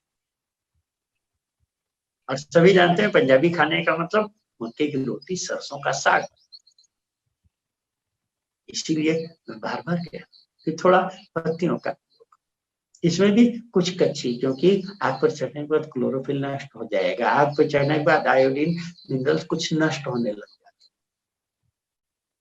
थोड़ा दोपहर में चटनी बना लीजिए, इसको स्वादिष्ट बनाइए, इसमें नारियल डालिए, मूंगफली डालिए, इसमें दही का प्रयोग कर सकते हैं। आजकल कच्चा आम आने लग गया, कच्चे आम का प्रयोग करिए, इमली का प्रयोग करिए, कोकम का मना नहीं है। स्वाद के लिए 2 चाय डालिए, मिर्ची डालिए 2 चाय, और पर्याप्त मात्रा में, ये नहीं कि चाटने भर को, पर्याप्त मात्रा में लीजिए। इसके साथ जो प्रकृति ने दिया है, रामायण में लिखा कि प्रकृति ने 3 चीजें दी है, करहि आहार शाक फल कंदा, सुमिरहि ब्रह्म सच्चिदानंदा। भगवान ने 3 चीजें खासकर प्रकृति में दी, शाक, फल और कंद। शाक माने पत्तियां, लीव्स। फल मतलब जो जमीन के ऊपर पैदा होता है, कंद मतलब जो जमीन के नीचे पैदा होता है। थोड़ी देर को अभी मिनरल्स और विटामिन की फिलॉसफी को भूलना होगा, कभी चर्चा लगी तो मैं इस पर विस्तार से चर्चा करूंगा। अभी तो जब चर्चा कर रहा हूँ, बहुत ज्यादा नहीं, केवल 3 चीजें भोजन के साथ। इसमें पहली चीज है पत्तियां। मैंने आपको बताया पत्तियों के विषय में। कुछ चटनी बना लीजिए, दोपहर में इसके साथ कुछ फल और कुछ कंद। एक डॉक्टर है एडल्फ जस्ट, उसकी किताब है रिटर्न टू नेचर। वो कहता है कि भगवान ने मनुष्य को खाने के लिए खासकर बीज बहुत बनाए हैं। मनुष्य को अपने खाने में बीजों का प्रयोग जरूर करना चाहिए। वो लिखता है कि आकाश में उड़ने वाला पक्षी दूर दूर तक जाता है, लौट के अपने घोंसले में आता है, उसके एक कम से कम स्मरण शक्ति है, उसका स्मृति विभ्रंश नहीं है, वो आपस में कभी टकराता नहीं है, कभी उसका शारीरिक संतुलन नहीं बिगड़ता। आज बड़ी विचित्र स्थिति, क्या देखिए कि आज 40 पार करते करते लोगों का शरीर का संतुलन बिगड़ने लग गया था। कम बाद दस्तखत करने में काफी लोगों को समस्याएं आने लग जाती, कम बात एक पार्किंसन की समस्या, शरीर का संतुलन नहीं बन पा रहा लोगों के। मस्तिष्क संतुलन की तो बात करें, हमारी बहनों से बढ़िया उदाहरण क्या हो सकता है। सामान खरीद के लाएंगी, घर में रखेंगी, दूसरे दिन जरूरत पड़ेगी तो पूरे घर को तलाशेंगे कि रख कहाँ दिया है। मेरे साथियों, बड़ा सिंपल, अगर आप थोड़ा सा कुछ अनाज को अंकुरित कर दें। पहले हमारे यहाँ बुजुर्ग लोग चना है, मूंग है, मूंगफली ऐसा अंकुरित कर लेते थे, नमक नींबू डाल करके नाश्ते में खाना पड़ता था। तब हम लोगों को नहीं मालूम था कि ये खाना पड़ता है, पर तब ये B12 की डिफिशियंसी की समस्या नहीं थी। हमें याद है जब डॉक्टरी पढ़े थे शुरू में, B12 कहीं चर्चा में नहीं आता था। अब हमारे भोजन में कच्चा गायब हो गया। अब हमारे परिवारों में अंकुरित अनाज नहीं खाए। कुछ अंकुरित अन्न को शामिल कीजिए, सवेरे पानी में भिगो दीजिए, शाम को कपड़े में बांध दीजिए, दूसरे दिन इसमें अंकुर निकल आएगा।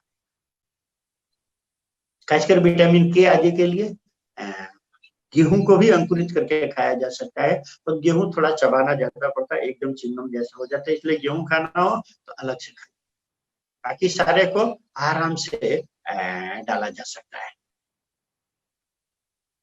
इसी में थोड़ा टमाटर है, खीरा है, मूली है, प्याज है, जो चीजें मिलती हैं सीजन, थोड़ा किशमिश भिगो के डालिए, मुनक्का भिगो करके डालिए, ड्राई फ्रूट आप अफोर्ड कर सकते हैं, काजू बादाम भी डालिए, मना नहीं है, परंतु सस्ता चना है, मूंगफली है, मसूर है, आराम से प्रयोग किया जा सकता है। इसके साथ पर्याप्त मात्रा में चटनी और कोई भी फल। निवेदन किया था दिन भी, आज फिर से निवेदन कर रहा हूं कि 3 बातों का ध्यान रखिएगा, जो भी खाइएगा सीजनल, रीजनल और ओरिजिनल। सीजनल जिस ऋतु में जो चीज पैदा, अब गर्मी पड़ रहा है, हम धूप में नहीं जाते हैं साहब, अंदर रहते हैं, पसीना बहुत आता है, तो प्रकृति ने तरबूज बना दिया, खरबूजा बना दिया, टमाटर बना दिया, खीरा बना दिया, आम बना दिया, सब पानी वाली चीजें। अभी पीछे जाड़ा पड़ रहा था, हमें धूप अच्छी लगी। सबको मालूम है कि धूप में जब जाते हैं तो जब धूप इस फैट हमारे शरीर पर पड़ती है तो इसमें विटामिन डी जनरेट हो जाता है, ये फैट हमारा विटामिन डी में कन्वर्ट हो जाता है। जितना बॉडी में विटामिन डी होगा इतना मिनरल्स का चूषण आसानी से होगा। इसीलिए प्रकृति ने जाड़े में पालक बना दिया, मेथी बना दिया, मूली बना दिया, गोभी बना दिया, गाजर बना दिया, सारी मिनरल वाली चीजें। आपको बहुत अकल लगाने की जरूरत नहीं है, बहुत कोई एजुकेटेड होने की जरूरत नहीं, बस ध्यान रखिए कि सीजनल चीजें खाएं। और इसके साथ रीजनल, जो जिस क्षेत्र में जो चीज पैदा हो, रीजनल चीजों को जरूर खाएं, क्षेत्रीय चीजों को।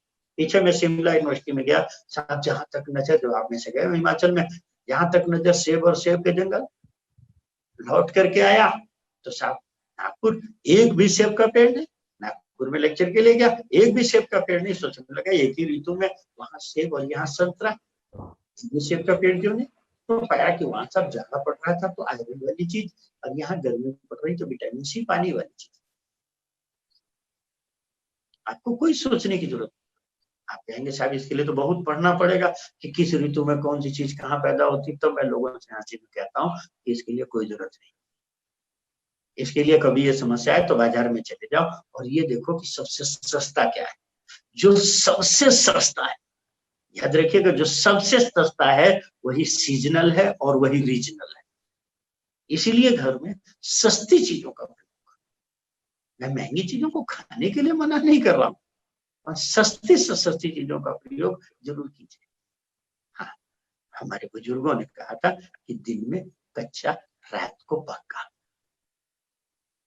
दिन में कच्चा, कच्चे का मतलब हम लोगों ने दाल भात रोटी सब्जी लगा दिया, और पक्के का मतलब हमने उसको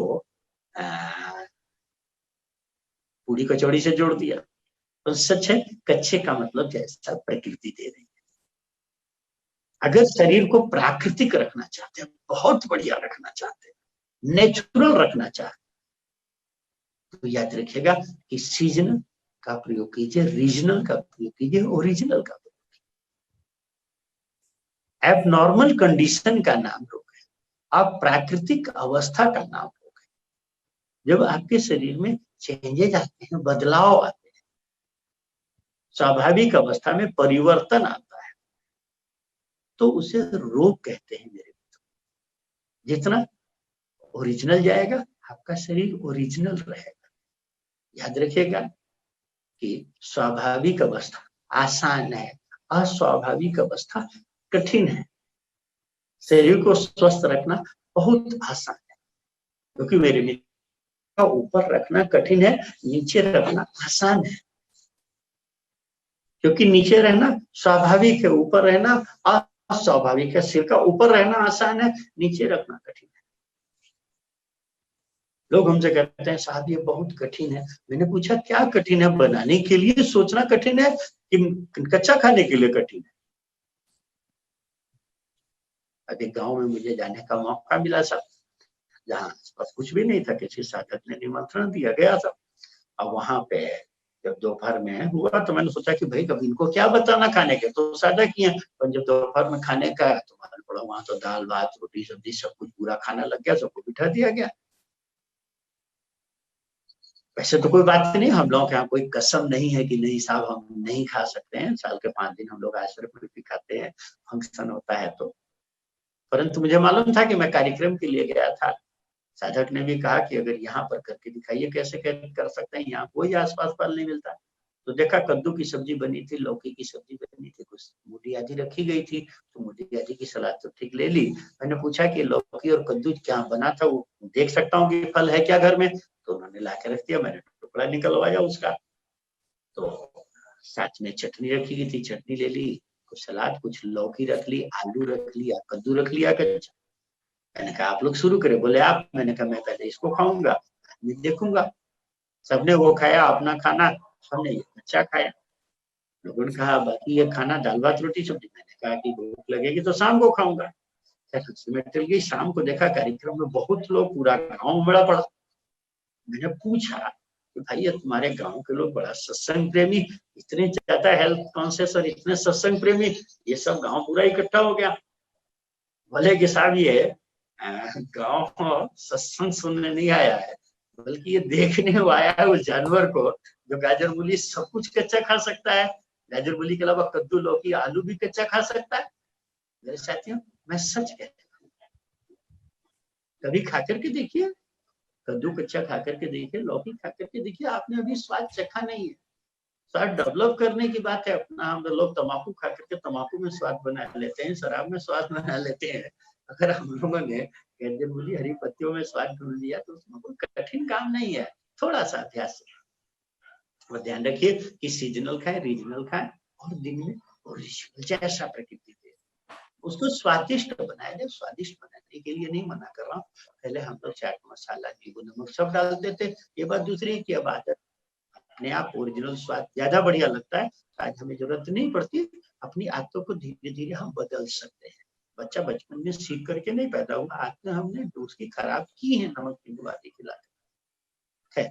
तो दोपहर में ये, और रात को ज्यादा सब्जी थोड़ा अनाज, दिन में कच्चा रात को पक्का। अगर आप कैंसर के रोगी हैं, अगर आप पैरालिसिस के रोगी हैं, आपको डॉक्टरों ने ला इलाज कह दिया है, तो मेरे मित्रों कुछ दिन प्रयोग करके तो देखिए। सीजनल, रीजनल और ओरिजिनल दोनों समय कच्चा खा, देखिए कोई कठिन काम नहीं है कि किस दिन खाली प्रयोग कर। आपकी बीपी हाई रहती है, आपका कोलेस्ट्रॉल लेवल नहीं कम हो रहा, आपकी शुगर नहीं जा रही है, आप खाली प्रयोग करके तो देखिए। पैरालिसिस रोगी आप करके तो देखिए। और इसमें करना ये है कि यही खास बात है कि आग का चढ़ा नहीं खाना है, जो भी देखिए बस आग का चढ़ा हुआ तो नहीं, स्वादिष्ट बनाइए। फिर भी आपको ये कठिन नहीं लगना चाहिए। कलकत्ते में एक परिवार है जहाँ 45 साल से चूल्हा ही नहीं जला, 3-3 पीढ़ियां साहब कच्चा खा रहे हैं। तो वहां के बच्चे जब स्कूल जाते हैं, लोग कहते हैं कि देखो साहब भेड़ बकरियों के बच्चे आ, परंतु ये आदर्श प्रणाली नहीं है, इसको हम आदर्श नहीं कह सकते हैं, क्योंकि हम गृहस्थी हैं। हम लोगों के यहाँ जाते हैं, लोग हमारे यहाँ आते हैं, अभी समाज में पक्का खाने की व्यवस्था है। अगर आपको कोई ऐसी बीमारी जिसको चिकित्सा विज्ञान ने ला इलाज कह दिया है, कोई चर्म रोग है, कोई ऐसा है जिन महिलाओं को प्रदर आदि है और नहीं जा रही है, प्रयोग करके देखें। बस ध्यान रखिएगा इस समय थोड़े समय एक समय एनीमा जरूरी है, और हफ्ते में एक दिन बमन क्रिया पानी पी के उल्टी जरूरी है। मैं भी चर्चा करूंगा, ताकि नहीं तो रामायण में लिखा है कि कर रही पय आहार फल असनैक। जिन लोगों को समस्या थी वहां तो लिखा कि कच्चा खाते थे, कर रही आहार शाक फल कंदा। माता पार्वती तप करने चली, मनु महाराज तप करने चले, तो वहां उपवास की विधि में लिखा है कच्चा खाने का, या धीरे धीरे रैशनल। पर जो गृहस्थी थे वहां पर लिखा है कि पय आहार फल असनैक निशि भोजन इकलो। जो गृहस्थी थे, अयोध्यावासी थे, वो रात्रि में काल में पूर्ण भोजन लिया करते थे, निशि भोजन। रात में एक समय पूर्ण भोजन। पूर्ण भोजन का मतलब खाली ये नहीं कि आपने रोटी और सब्जी रोटी और आलू खा लिया, पराठा और आलू की सब्जी खा ली, पनीर की सब्जी खा ली, या दाल रोटी खा करके काम चला लिया, ये निश्चित भोजन नहीं है। भोजन में मतलब आपके समुचित मात्रा में इसमें 80% सब्जी और 20% अनाज। आप पूर्ण भोजन देखिए, अनाज की मात्रा को कम करें, सब्जियों की मात्रा को ज्यादा। आज चिकित्सा विज्ञान कहता है कि दाल रोटी का मेल नहीं है, कॉम्बिनेशन नहीं, चावल दाल का कॉम्बिनेशन नहीं है, दाल भात हम खाते हैं परंतु एक कॉम्बिनेशन ऑफ डाइट नहीं है। रोटी से रोटी को नहीं खाया जाता है, प्रोटीन से कार्बोहाइड्रेट को नहीं खाया जा सकता। इसके लिए सब्जियां जरूरी है। हाँ, बोले कि सब्जी से रोटी का मेल है, सब्जी से चावल का मेल है, सब्जी से दाल का मेल है, तब हम लोगों को आप जो भी खाइए बढ़िया स्वादिष्ट बना करके खाइए। अब आपने 4 रोटी 6 रोटी खा ली तो रोटी में क्या स्वाद है? आपने भर के चावल खा लिया, इससे क्या स्वाद है? इसमें सब्जियां डालिए बढ़िया, कभी मूली का पराठा, कभी गोभी का पराठा, कभी प्याज का पराठा, कभी आलू का पराठा, बढ़िया भर करके, अनाज कम सब्जियां ज्यादा अंदर भर करके बनाइए, बढ़िया सा स्वादिष्ट। अब गुजरात में ठेपला बनता है परंतु उसमें बहुत कम सब्जी पड़ती, इसको अंदर भर के बनाइए, ज्यादा लग सकता, खूब भर करके। इसके साथ दाल भी अब हमारे यहाँ दाल पालक डाल के बनती है, चने की दाल लौकी डाल करके बनती है, तुअर की दाल, कभी कोई कद्दू आदि डाल करके भी बनती है, लौकी डाल करके बनती है। सभी जानते हैं अलग अलग चीजें सब्जियां डाल करके दालों को बनाने का विधान है हमारे गाँव में। शहरों में हम जल्दबाजी फास्ट फूड के चक्कर में भूल गए सब खाना, बढ़िया सब्जियां डाल करके दालों को। अब ये सांभर है या सिंधी कढ़ी है, इसका नमूना है। हम लोग जो शिविर लगाते हैं अपने शिविरों में इसकी बड़ी सुंदर व्यवस्था देते हैं, 7 दिन में कैसा कैसा होना चाहिए परिणाम दिखाते हैं 7 दिन का खाने। चावल भी ऐसे सादा चावल का क्या खाना, कभी बिरयानी बनाइए, वेज बिरयानी, उसमें ढेर सारी सब्जियां डालिए, कभी वेज पुलाव बनाइए, कभी वेज खिचड़ी बनाइए, स्वामीनारायण खिचड़ी बड़ा फेमस है जी, जिसमें सब्जियां पड़ती है, खूब सारी सब्जियां डाल करके बढ़िया बनाइए। मना नहीं है खाने को, कुछ भी खाए, परंतु सब्जी ज्यादा अनाज कम होना चाहिए। वैसे भी कब्जी की दवा सब्जी, दिन में कच्ची रात में पकी, खूब पर्याप्त मात्रा में सब्जी। बस रात को जो खाया तो ध्यान रखिए, इसके खाने के बाद यही 14 घंटे शरीर में कुछ नहीं। अब रात को मान लीजिए 1 रोटी ज्यादा चली गई, आधी रोटी ज्यादा चली गई, या कोई स्वाद में आपने कोई स्वीट डिश आदि खा ही ली, तो जीवनी शक्ति को जो मौका मिल गया तो ये भोजन को पचा लेगी आप। हाँ, प्यास अगर लगती है तो ना नहीं करता हूँ, कुछ लोग रिलेट होते हैं, फिटनेस नहीं है, यही खास है मानस की साधना में, बड़ी सरल है। प्यास लगती है पानी, और ध्यान रखिए कि पानी जब डाले तो आप पानी पी तो लीजिए, परंतु पानी की अगर जरूरत पड़ रही है, प्यास लग रही है, तो याद रखिएगा कि निश्चित है रात के खाने में या तो मसाले ज्यादा गए हैं या अनाज ज्यादा गया है, तो अगले दिन उसका थोड़ा सुधार कीजिए। प्यास पानी पीने को मना नहीं, अगले दिन फिर वही क्रम जारी हो गया। अब इसको कोशिश कीजिए, हफ्ते में सोम मंगल बुध बृहस्पति केवल इस अन्न का त्याग कर दीजिए, जिनमें खूब बढ़िया फल सलाद और रात को सब्जियां खूब बढ़िया बना ले। नहीं तो 15 दिन में एकादशी है, प्रदोष आदि कर लीजिए। अब इसमें जो दूध का प्रयोग करते हैं ये ठीक नहीं है। वैसे भी एक और मैं आप लोगों को निवेदन कर दूं, दूध और टमाटर 2 ऐसी चीजें हैं जब तक ये आग पर नहीं चढ़ती हैं तब तक ये अल्कलाइन है, जब ये आग पर चढ़ जाती हैं तो ये एसिडिक हो जाती है। इसीलिए हमारे यहाँ शास्त्रों में भी जितना पूजन में दूध का प्रयोग होता है, ये आग पर चढ़ा हुआ नहीं है, चाहे अभिषेक है चाहे पंचामृत, जो भी आप देखेंगे प्रयोग होता है दूध का, ये आग पर चढ़ा हुआ नहीं।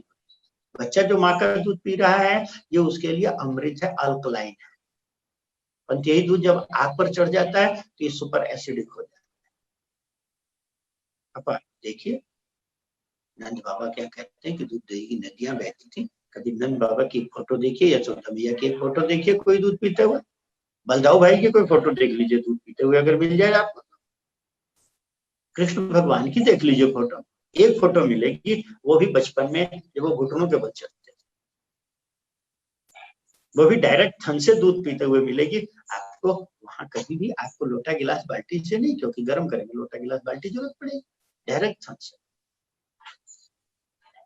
फिर भी मैं मना नहीं कर रहा हूँ, कभी आपको ठीक है खीर खाने की इच्छा है, आइसक्रीम खाने की इच्छा है, कुछ ऐसा है तो रात्रि में, परंतु वो भी व्रत में ठीक नहीं। ये पूर्ण भोजन है। बच्चा जब माँ के दूध पे रहता है, कंप्लीट फूड है, तो वो दूसरा अन्न में भोजन नहीं लेता।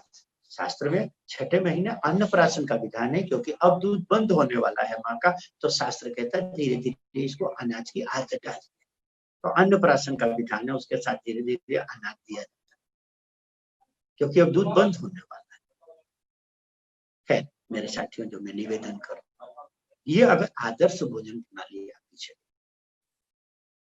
कोशिश कीजिए इसमें भी पाक्षिक उपवास, पाक्षिक के बाद नवरात्र आदि में कोशिश कीजिए, अब की बार प्रयोग कीजिए कि नवरात्र में 9 दिन केवल अन्न का त्याग करते हैं। पहला नवरात्र केवल अन्न का त्याग, दोनों समय एनिमा, दोनों समय स्नान जरूरी है।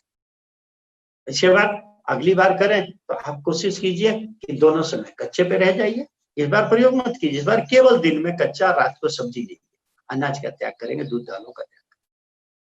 अगली बार प्रयोग करिए तो दोनों समय कच्चा लेकर के देखिए, उससे अगली बार प्रयोग करिए तो दोनों समय जूस पर। और फिर आपको लगे अगर समस्या तो आप कभी आइए, यहाँ 2 बार नवरात्र सम्मेलन होते हैं, 2 बार नवरात्र सम्मेलन होते हैं साल में, तो करीब 300-350 व्यक्ति आता है। साहब किचन लेस कॉन्फ्रेंस, वर्ल्ड की पहली संस्था है जो किचन लेस कॉन्फ्रेंस ऑर्गेनाइज करती है। रजिस्ट्रेशन पहले से जरूरी है, क्योंकि इतने आने वालों की भीड़ हो जाती है, कहाँ रखें, यहाँ से आसपास कोई होटल आदि भी नहीं है, तो 300-350 लोग यहाँ रहते हैं। देखना चाहें तो आइए, कम से कम करने के लिए नहीं तो देखने के लिए जरूर आइए। मेरे साथियों, दोनों नवरात्र के अवसर पर यह आयोजन होते हैं, आप भी घर पे प्रयोग करिए। गाइडलाइंस है तो आपको यहाँ पर फोन पर चर्चा करेंगे, आपको गाइड भी करेंगे हम लोग। याद रखिएगा, स्वाभाविक अवस्था में परिवर्तन का नाम है, एबनॉर्मल कंडीशन का नाम। अगर ये आपके दिनचर्या होगी, शरीर बहुत बढ़िया हो जाएगा। बीमारियों की संभावनाएं, क्योंकि बीमारी एबनॉर्मल कंडीशन है, दुनिया में जितनी बीमारियां देखेंगे, जितनी भी बीमारियां देखेंगे, उनमें 2 बातें कॉमन मिलेंगी। कुछ रोगों में शरीर में कुछ रुक गया होगा, कुछ रोगों में शरीर से कुछ निकल रहा होगा। जो रुका है वो भी गंदगी, और जो निकल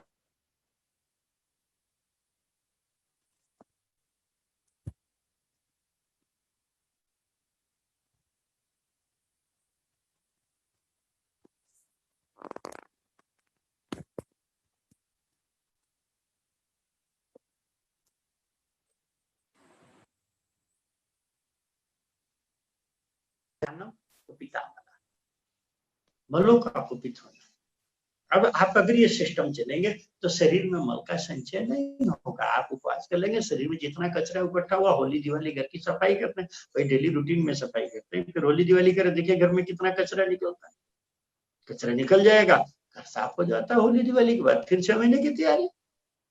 अगर ये उपवास करें, ध्यान रखिए कि कभी भी अगर लगे कि 6 बार खाएं 6 बार जाए,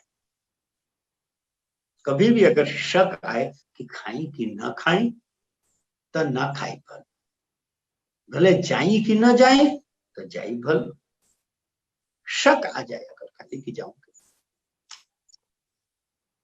भले 6 बार खाई 6 बार जाए। कम से कम सुबह शाम 2 बार शौच का होना बहुत जरूरी है। 6 बार खाई 6 बार जाए, भले ना आए तो हम हंसी में लोगों को कहते हैं कि एनिमा लगाई, ये एनिमा दिया है, थोड़े से पानी का एनिमा ले लीजिए, कुछ नहीं करना है, इसे लैट्रिन घर में टांग दीजिए, गए लगे कि जोर लगाना, जोर मत लगे। अब आज महामारी की तरह बोल रहे हैं साहब कफ इकट्ठा हो जाता है, ये पियो, लोग डाल करके स्वास्थ्य पाना चाहते हैं। शास्त्र निकालने की बात करता है, निकाल करके स्वास्थ्य। थोड़ा गुनगुना पानी ले लीजिए, एक जग गुनगुना पानी लीजिए, हल्का सा नमक डालिए, उकड़ू बैठ करके इस पानी को पीजिए, जितना पिया जाए जल्दी जल्दी पीजिए, खड़े होइए, आगे की तरफ झुकिए, 90 डिग्री पर 3 अंगुली मुंह में डालिए, पिया हुआ पानी निकल जाएगा। जितना कप पड़ा है फेफड़े में, गले में, सब कहाँ कोरोना अंदर जाएगा, सब बाहर आ जाएगा जी। जब रहेगा ही नहीं कप तो जकड़ेगा क्या अंदर? वमन क्रिया है, इसको कुंजर क्रिया भी कहते हैं, गजकरणी भी कहते हैं, सुसंपल व्यक्ति। लोग कहते हैं कि अगर पानी नहीं निकला तो, उसी में कह देते हैं पानी है घबराओ मत, ऊपर से नहीं निकला तो पीछे से निकल जाएगा, कौन सा उसमें समस्या की बात है? मेरे मित्रों बहुत सरल है। 2 बार का स्नान, शारीरिक शुद्धि के लिए दोनों समय स्नान बहुत जरूरी है। अभी हम खाना खाते हैं, शाम को भी खाना खाया, जल्दी जल्दी खाया पिया, भोजन का पाचन आदि नहीं हो रहा। आपको मालूम है कि भोजन पचाने के लिए कितनी ऑक्सीजन चाहिए? अब रात्रि भोजन करें तो स्नान करिए, स्नान करने से रोम छिद्र सारे साफ हो जाएंगे। मैं लोगों से हंसी में पूछा करता हूँ, क्या बढ़िया बिस्तरे में रात को सोते हो, बढ़िया चादर ओढ़ते हो, सवेरे नहाते हो कि नहीं नहाते? तो कहते हाँ जी नहाते हैं। मैंने पूछा क्यों? रात को तो बढ़िया बिस्तरे में सोए, बढ़िया चादर। बोले जी स्नान करना जरूरी है। मैंने कहा दिन भर धूल मिट्टी में घूमे, पसीना आया, शाम को स्नान करना जरूरी नहीं है क्या? ये रोम छिद्र सारे जाम हो जाते हैं। स्नान कीजिए, बढ़िया बॉडी ऑक्सीजन लेगी, अंदर से कचरे को निकालेगी, आप देखेंगे कितनी बढ़िया नींद आती है, कितना बढ़िया भोजन, आपको भूख लगती है। शाम का स्नान बहुत जरूरी है। वैसे तो शास्त्रों में त्रिकाल स्नान की चर्चा की गई, त्रिकाल संध्या की चर्चा की गई, पर दोनों समय स्नान जरूरी है। और स्नान याद रखिएगा, गर्म पानी का स्नान बॉडी में एसिड बढ़ाता है, ताजे पानी का स्नान अल्कलिनिटी बढ़ाता है। इसीलिए स्नान हमेशा ताजे पानी से ही होना चाहिए, गर्म पानी से स्नान नहीं होना चाहिए। लोगों की शिकायत है कि साहब अगर ठंडे पानी से नहाए शाम को और सर्दी हो गई तो, मैंने पूछा कि सर्दी में कौन सा माल निकला जा रहा है? कचरा ही तो निकल रहा, कफ निकल रहा, उसका अगर शरीर में है तभी तो निकलेगा। कोई पानी के स्नान से तो कफ नहीं बन रहा, और है तो उसका निकलना बढ़िया। इसीलिए मेरे मित्रों, मैं लोगों से निवेदन कहा करता हूँ, विनम्रता पूर्वक कहा करता हूँ कि 2 बार का स्नान, 2 बार का ध्यान, दोनों समय का शौच जाना बहुत जरूरी है। अपने आप आए तो ठीक है, नहीं है तो थोड़े से पानी का एनिमा ले लीजिए। बाकी इस सिस्टम को अगर फॉलो करेंगे ताकि अपने आप आए। कभी मन करे हाँ शाम को कि कभी आपका समोसे का मन कर रहा है, टिक्की का मन कर रहा है, या आपका पोहा भजिया ऐसा कुछ मन कर रहा है तो ठीक है, शाम को 4-5 बजे कोई जूस के साथ आप ले सकते हैं नाश्ते के रूप में। दोनों समय स्नान, दोनों समय ध्यान। इसके साथ एक बहुत महत्वपूर्ण बात कह के छोटी सी मैं प्रश्न उत्तर के लिए फिर आपके प्रश्नों के उत्तर दूं, तो वो छोटी सी बात खूब अच्छी तरह याद रखिएगा कि आप जितना प्रकृति के नजदीक आएंगे, शरीर आपका प्राकृतिक होता जाएगा, नेचुरल होता जाएगा, बीमारियों से मुक्ति होती जाएगी। परंतु आप इस प्रकृति में हैं, और परमात्मा ने जब इस प्रकृति की रचना की, सृष्टि की रचना की, तो परमात्मा ने बहुत खास इसमें बड़े कठोर नियम बनाए हैं। अगर प्रकृति के नियमों को कोई वायलेट करता है तो प्रकृति से जरूर दंडित करेगी। आप समाज में तो बच सकते हैं, बिजली जला रहे, बिजली का बिल नहीं देंगे, बच सकते हैं। तो रेलवे में सफर कर रहे हैं, बाइक पे नहीं लिया, बच सकते हैं। परंतु याद रखिएगा इस प्रकृति में कोई विधान नहीं, यहाँ बचने का कोई नहीं। और आप चारों नजर डालिए तो प्रकृति में एक नियम है कि जिसको जो मिला है वो दे रहा है। बादल को पानी मिला, बादल पानी दे रहा है। सूर्य को रोशनी मिली, सूर्य रोशनी और गर्मी दे रहा है। चंद्रमा को शीतलता मिली, चंद्रमा शीतलता दे रहा है। नदियों को पानी मिला, नदियां पानी दे रही। वृक्ष को फल मिला, वृक्ष फल दे रहा है। आप इस सृष्टि के सर्वश्रेष्ठ प्राणी हैं। आप समझते हैं कि आपको जो मिला है आप उसको रख करके सुखी हो जाएंगे, ये दिमाग से निकाल दीजिएगा। किसान ने न्यूटन को नहीं पढ़ा है, तो किसान एक बात जानता है कि गेहूं फेंकने से गेहूं आता है, धान फेंकने से धान आता है। जो फेंकेंगे वो लौट करके आएगा। इसीलिए एक खूब अच्छी तरह याद कि जो मिला है ईशाने देते हैं। संस्था की एक प्रार्थना है, ईशाने देते हैं सब कुछ, हम भी तो कुछ देना सीखें। जो कुछ हमें मिला है प्रभु से, क्योंकि परमात्मा ने हमारे किसी कार्य के बल पर नहीं दिया है। परमात्मा ने हमें जो दिया है, हमारा शरीर दिया, हमें जो भोग के सामग्रियां दी है, जो कुछ हमें मिला है प्रभु से वितरण उसका करना सीखे। हवा प्रकाश हमें मिलता है, मेघों से मिलता है पानी, यदि बदले में कुछ नहीं देते इसे कहेंगे बेईमानी। पूज्य योगी जी महाराज, पूज्य हृदय नारायण योगी जी महाराज कहा कर, इसे कहेंगे बेईमानी। इसीलिए दुख भोग रहे हैं, क्योंकि आपको मिला है और आपने अगर नहीं फेंका। आप जिससे पीछे हर आदमी चाहता तो सुख है, परंतु सुखों को बटोर करके सुखी होना चाहता है। वो समझता है कि हम सुखों को बटोर लें, उसे खाने से सुख मिलता है, तो सोचता है कितना खा करके हम सुखी हो सकते हैं। खूब खाने की कोशिश करता है, क्या खा लूं, कितना खा लूं, किसको खा लूं। पैसे से सुख मिलता है तो कितना जमा कर लूं, यहाँ जमा कर लूं, वहां जमा कर लूं। कपड़े से सुख मिलता है, अलमारियां भरी पड़ी। अब आप बटोर करके सुखी हो जाएंगे, प्रकृति का नियम टूट जाएगा। किसान इसको जानता है, न्यूटन को नहीं पढ़ा पर जानता है कि बटोरने से सुखी नहीं हो सकता है।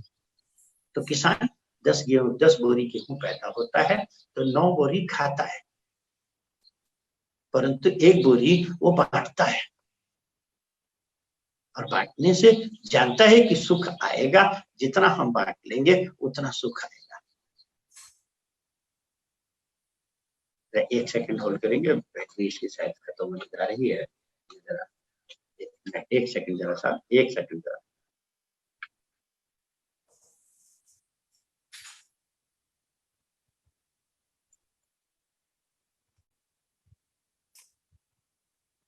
एक सेकंड साहब।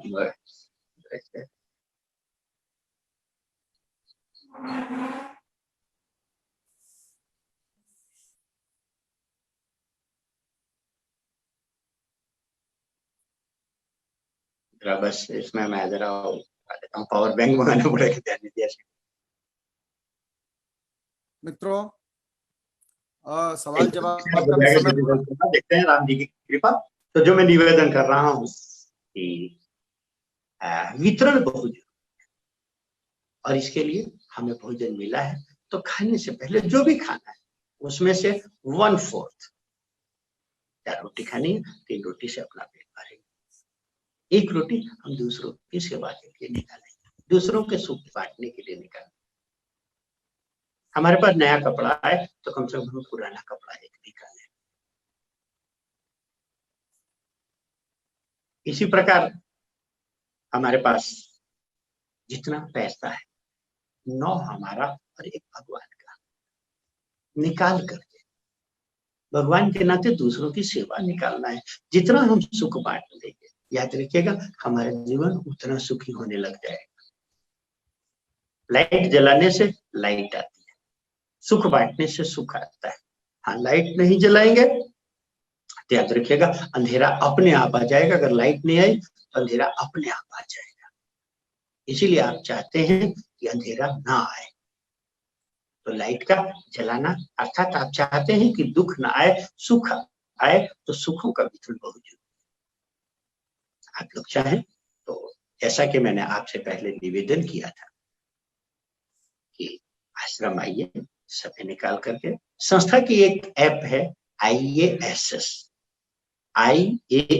नाम से एक ऐप है, जिसमें इन सिद्धांतों को विस्तार से देखा जा सकता है। संस्था गतिविधियों को, सिद्धांतों को, संस्था की करीब 55 किताबें हैं। आज मैं किताबों की चर्चा नहीं कर रहा हूँ, आप उन किताबों को देखिए। रिसर्च बुकें हैं, यहाँ मेरठ मेडिकल कॉलेज को इन्वाइट करके 3 MD की डिग्रियां इन विषयों पर कराई।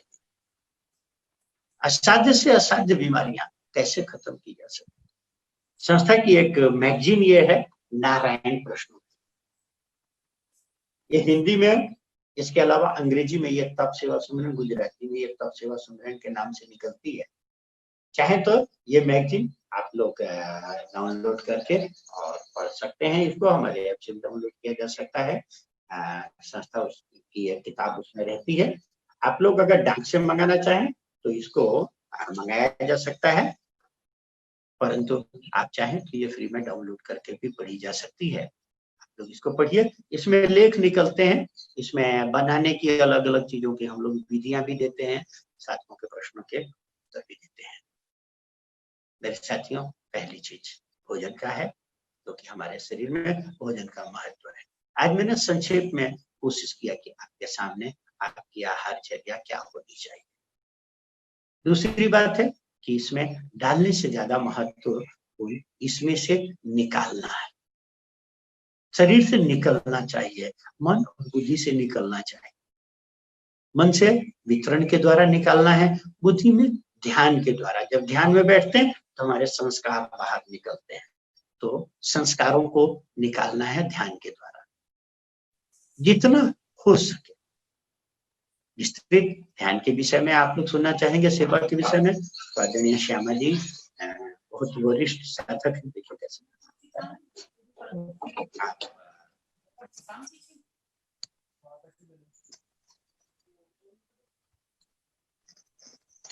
आदरणीय श्यामा जी को ध्यान के विषय में आप सुनेंगे तो बहुत विस्तृत ये आपको चर्चा कर सकती हैं, विस्तार से आपको बता सकती हैं। फिर भी देखना।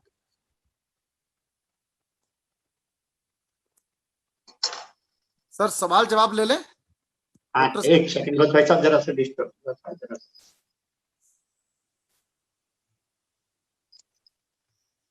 तो आप श्यामा जी को सुन सकते हैं। बाकी संस्था की ऐप जरूर आप लोग मैं उसमें, और किसी को अगर लगे तो क्या फोन नंबर हमारा आ रहा होगा इसमें कि नहीं आ पा रहा? आ जाएगा, आ जाएगा, आ जाएगा, बोलिए। तो हमारे फोन पर आप लोग सुबह 10 से 12, मैं अभी जब तक लॉकडाउन चल रहा है तब से 10 से 12 सुबह मैं फोन पर ही रहता हूँ, और शाम को 5 से 6 मैं कोशिश करता हूँ कि लोगों के प्रश्नों को उत्तर दूं। नंबर दे दीजिए, आप नंबर बोल दीजिए। अतुल रंजीत कुमार नंबर टाइप करके रख दो, बोलिए। 9411 618 453 9411 618 453, बिल्कुल ठीक है। ये नंबर पर आप लोग हमें 10 से 12 में सुबह जो भी किसी को लगता है कोई बात पूछनी है तो निसंकोच आप लोग हमसे पूछ सकते हैं, चर्चा कर सकते हैं। तो इसके अलावा आप बीच बीच में कभी मौका लगे, लॉकडाउन खत्म होता, जैसे मैंने पहले ऑफर दिया था कि एक बार कोशिश कीजिए कि अपने ग्रुप के साथ आश्रम आइए। पहले से अगर सूचना होगी तो यहाँ आप पूरा दिन भर की हम लोग व्यवस्था कर सकते हैं। सत्संग की भी व्यवस्था होगी, जो मैंने खाने पीने का सिस्टम बताया है इस सिस्टम की भी व्यवस्था कर सकते हैं। सुबह से रात तक जितने बजे तक आप लोग चाहें इस खाने पीने की हम लोग व्यवस्था भी यहाँ कर सकते हैं, और कोई समस्या नहीं, आप लोग खूब चर्चा कर सकते हैं। आप लोगों ने बड़ा ध्यान से हमें सुना, इसके लिए बहुत बहुत धन्यवाद। हमें यह मौका मिला, इसके लिए बहुत बहुत धन्यवाद। आदरणीय चेतन भाई साहब को प्रणाम करता हूँ, राजेश जी को, आदरणीय योगेंद्र भैया को, डॉक्टर सिंह जी भी दिखाई दे रहे हैं, मैं प्रणाम करता हूँ कि आप लोगों ने इतना अच्छा अवसर प्रदान किया और चर्चा का। शिविरों में हम लोगों के अभी मई तक तो नहीं रहेंगे, जून से हमारे शिविर फिर प्रारंभ हो जाएंगे, और शिविरों में हम लोग इसकी पूरी व्यवस्था रखते हैं। जो मैं बता रहा हूँ, इसको खिलाना पिलाना सभी हम व्यवस्थाएं देते हैं। धन्यवाद। जिनको प्रश्न करना हो आप लोग प्रश्न कर सकते हैं। 3 बातें मैं खत्म करूं कह करके। पहला है तप, जो खाने पीने का सिस्टम है। दूसरा है सेवा, जिसमें देने की बात है। और तीसरा है सुमिरन, जिसमें कुछ नहीं करने की बात है।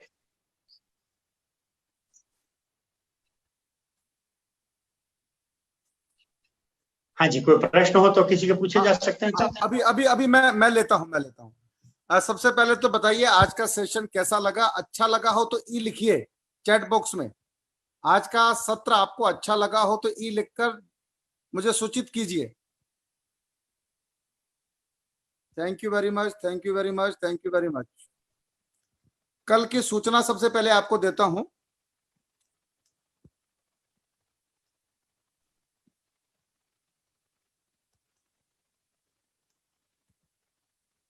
कल हमारी क्लास में विश्व हिंदू परिषद के अंतर्राष्ट्रीय अध्यक्ष श्रीमान आलोक कुमार जी आने वाले हैं, जो देहदान अंग दान पर बात करेंगे। तो आप सब लोग कल सुबह 8 बजे समय पर पहुंच जाइएगा। आलोक कुमार जी बहुत बड़े स्पीकर हैं, आप उनको सुन के अच्छा लगेगा। आप उनसे बात भी कर सकते हैं, सवाल जवाब भी कर सकते हैं। कोई विषय आप अयोध्या का, दूसरे विषय भी उनसे डिस्कस कर सकते हैं। ओपन प्लेटफॉर्म रहेगा। आप कल जरूर आइएगा आलोक कुमार जी से बात करने के लिए। दोस्तों, दूसरा मेरा एक निवेदन है, प्रार्थना है, अगर ये लॉकडाउन में आपको हिंदुत्व के लिए, अपने शरीर के लिए, सनातन धर्म के लिए, रामचरितमानस के लिए कुछ करना है, तो आप थोड़े दिन के लिए राजेश चेतन बन जाइएगा। और उसके लिए क्या करना पड़ेगा आपको कि मेरी फेसबुक पर ये हर दिन की क्लास का पोस्टर होता है, आईडी होता है, पासवर्ड होता है। आप उसको अगर नहीं बांटते, अभी कहा तब सेवा सुमरन, तो आप जब तक नहीं बांटेंगे प्रसाद की तरह, तब तक आप ठीक काम नहीं कर रहे हैं। आपके जितने मित्र हैं, चाहने वाले हैं, आपके साले हैं, साली हैं, ताऊ है, ताई है, पड़ोसी है, गांव वाले हैं, उन तक अगर सूचना नहीं भेजेंगे। आज आपने पाप नहीं किया कि डॉक्टर गोपाल शास्त्री को सुनने के लिए आपके साले नहीं आए, आपके ससुर साहब नहीं आए, आपकी सासू माँ नहीं आई, आपके ताऊजी नहीं आए। यह पाप आपको लग रहा है जो आप ये नहीं कर पा रहे हैं। इसलिए मेरा निवेदन है आप लोगों से कि इस मुहिम को आंदोलन बना दीजिए। आज 500 लोग आए थे और मैं कल इस सॉफ्टवेयर को, अगर आपने कल फिर 500 लोग आ गए तो मैं 1000 का सॉफ्टवेयर परचेज कर लूंगा। ये मेरा आप लोगों से वादा है। पर आप मेरा साथ तो दीजिए।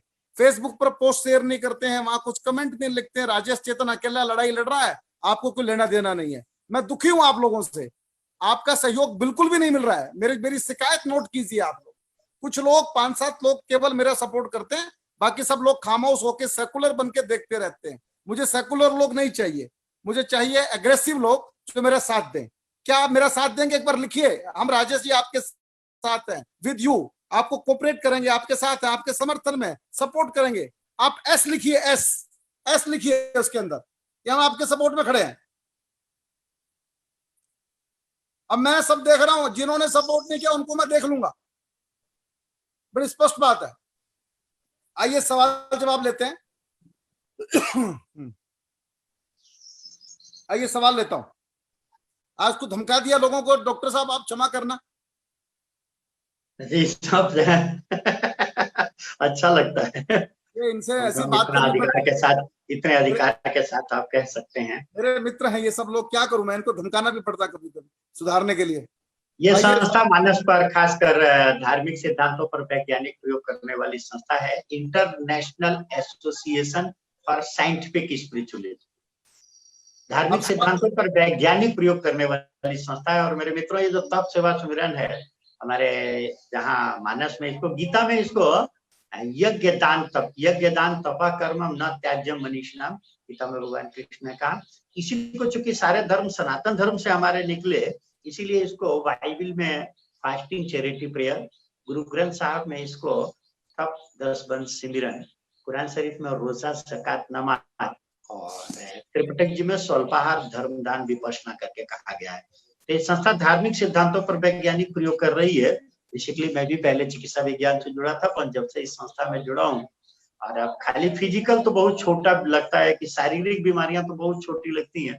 खासकर है कि योगी जी महाराज कहते थे कैसे जीवन की मस्ती आए, कैसे मौज जीवन की आए, और वो मैं सीख रहा हूँ और लोगों को सिखाने का प्रयास भी कर रहा हूँ। जो भी साधक इससे जुड़े हैं वो कह सकते हैं कि साहब बीमारी तो बहुत छोटी चीज, जुड़े तो कोई बीमारी के लिए थे, अंदाज जीवन की कह सकते हैं कि मौज कैसे ली जा सकती है। किसी का कोई प्रश्न? पवन कंसल जी बोलिए सबसे पहले। पवन जी बोलिए। पवन जी कटलरी के किंग हैं, 5000 लोग इनकी फैक्ट्री में काम करते हैं।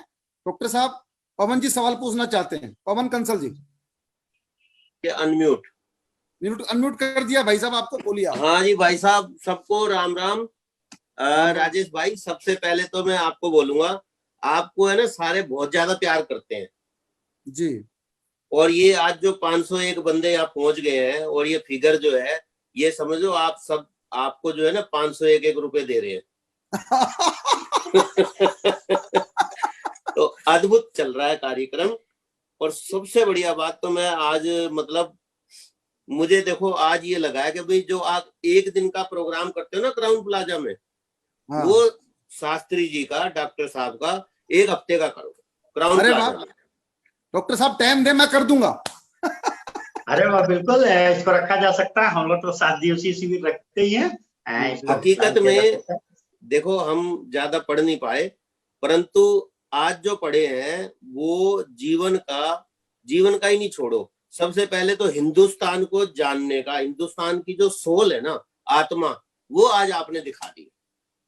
ये पूरी दुनिया तक हमने पहुंचाना है कि हिंदुस्तान है क्या। असली ताकत तो जो आज आपने बताई है वो है जीवन का विज्ञान है, शरीर विज्ञान जो है, जिससे ही, इसी से ही मस्तिष्क चलेगा और इसी से ही जो है ना हम लोग सारे विश्व का कल्याण कर सकते हैं। ये बात आपकी इतनी अच्छी लगी है कि भाई बहुत ही ज्यादा कमाल, आपको मैं नमन करता हूँ। पवन जी सवाल पूछो, बहुत लोग सवाल पूछ रहे हैं, मेरे पास समय कम है, सवाल पूछिए। तो आप धातु विज्ञान के बारे में भी थोड़ा बहुत हमें बता सकते हैं क्या? किस धातु में खाने से क्या बीमारी दूर होती है? Metal metal metal. हाँ जी, मेटल। आप बर्तनों का काम करते हैं, ये बर्तनों का, इसलिए पूछ रहे हैं। बहुत बढ़िया है। बात यह है कि सबका महत्व तो है, परंतु ज्यादा महत्व जो है ये नहीं खाने का, खा करके क्या खाएं, ये इतना महत्वपूर्ण विषय नहीं है मेरे साथियों। महत्वपूर्ण है कि अगर हम केवल एक बात ध्यान रखें कि सीजनल, रीजनल और ओरिजिनल, 3 बातों का मैंने कहा कि देखिए कि बहुत चक्कर में पड़ेंगे। चिकित्सा विज्ञान ने इतना भ्रमित कर दिया, या हम लोगों ने इतना भ्रमित कर दिया कि हर आदमी आज कंफ्यूज है कि साहब ये खाएं, इसका काट के क्या खाएं।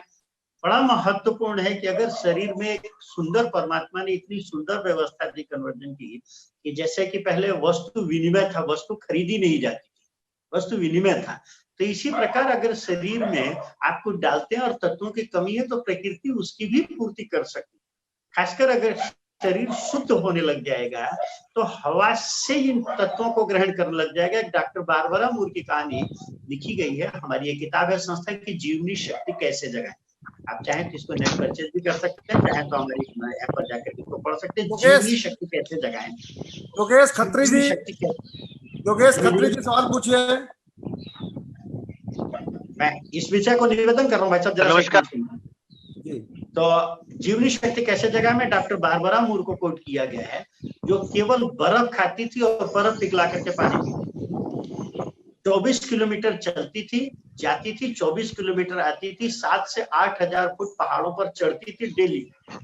उसने 2-2 महीने कई बार प्रयोग करके लिखा है, और वो लिखती है कि उसका वजन 126 पाउंड पर स्थिर हो गया, ना घटता था ना बढ़ता था। रोज 48 किलोमीटर चलना, 5 से 6,000 फुट चढ़ना। हम लोग उपवास पद यात्राएं साल में ऑर्गेनाइज करते हैं। रामायण में लिखा है कि दिने दिन दुबर होई अनादि जाएगा, शरीर तो पतला, घट न तेज बल मुख छब सोई, न तेज न बल। तो आप हम लोगों को उपवास पद यात्रा साल में एक बार ऑर्गेनाइज होती है, आप उसमें भी देख सकते हैं हम लोग काम करते हैं। तो ये महत्वपूर्ण नहीं है कि कितना खाया गया, क्योंकि शरीर विनिमय कर सकता है, चेंजेस कर लेता है। आपके शरीर में फैट पड़ा है, कार्बोहाइड्रेट की कमी नेचर कर लेगी, कार्बोहाइड्रेट पड़ा है, इसको अन्य तत्वों में कन्वर्ट कर सकती है। इसलिए महत्वपूर्ण ये नहीं कि क्या कितना क्या खाया गया। ठीक है, बहुत बढ़िया सब्जेक्ट है, परंतु ये विस्तार थे। कभी अगली बार मौका मिला तो एक एक वस्तु के विषय में मैं चर्चा करूंगा, इस बर्तन में बनाने से क्या होता है, या वस्तुओं का एक एक का क्या महत्व है। ये चिकित्सा की दृष्टि से भी चर्चा कर सकता हूँ, परंतु ये विशद विषय है, इसलिए अभी चर्चा नहीं कर रहा हूँ। योगेश खत्री जी बोलिए।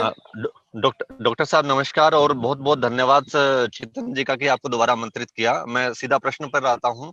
प्रश्न ये है डॉक्टर साहब, आपने बीच में भी संज्ञान लिया था कि एक आदर्श दिनचर्या, आहार के रूप में नहीं, एक आदर्श दिनचर्या समय के हिसाब से, जो स्वाभाविक भी हो, जो नौकरी पे जाते हैं, व्यवसाय करते हैं, सुबह कितने बजे शुरू करें, उसके बाद क्या करें, दोपहर में क्या करें, शाम को क्या करें, एक समय के हिसाब से एक आदर्श दिनचर्या में जानना चाह रहा था, अगर आप थोड़ा बता पाए तो।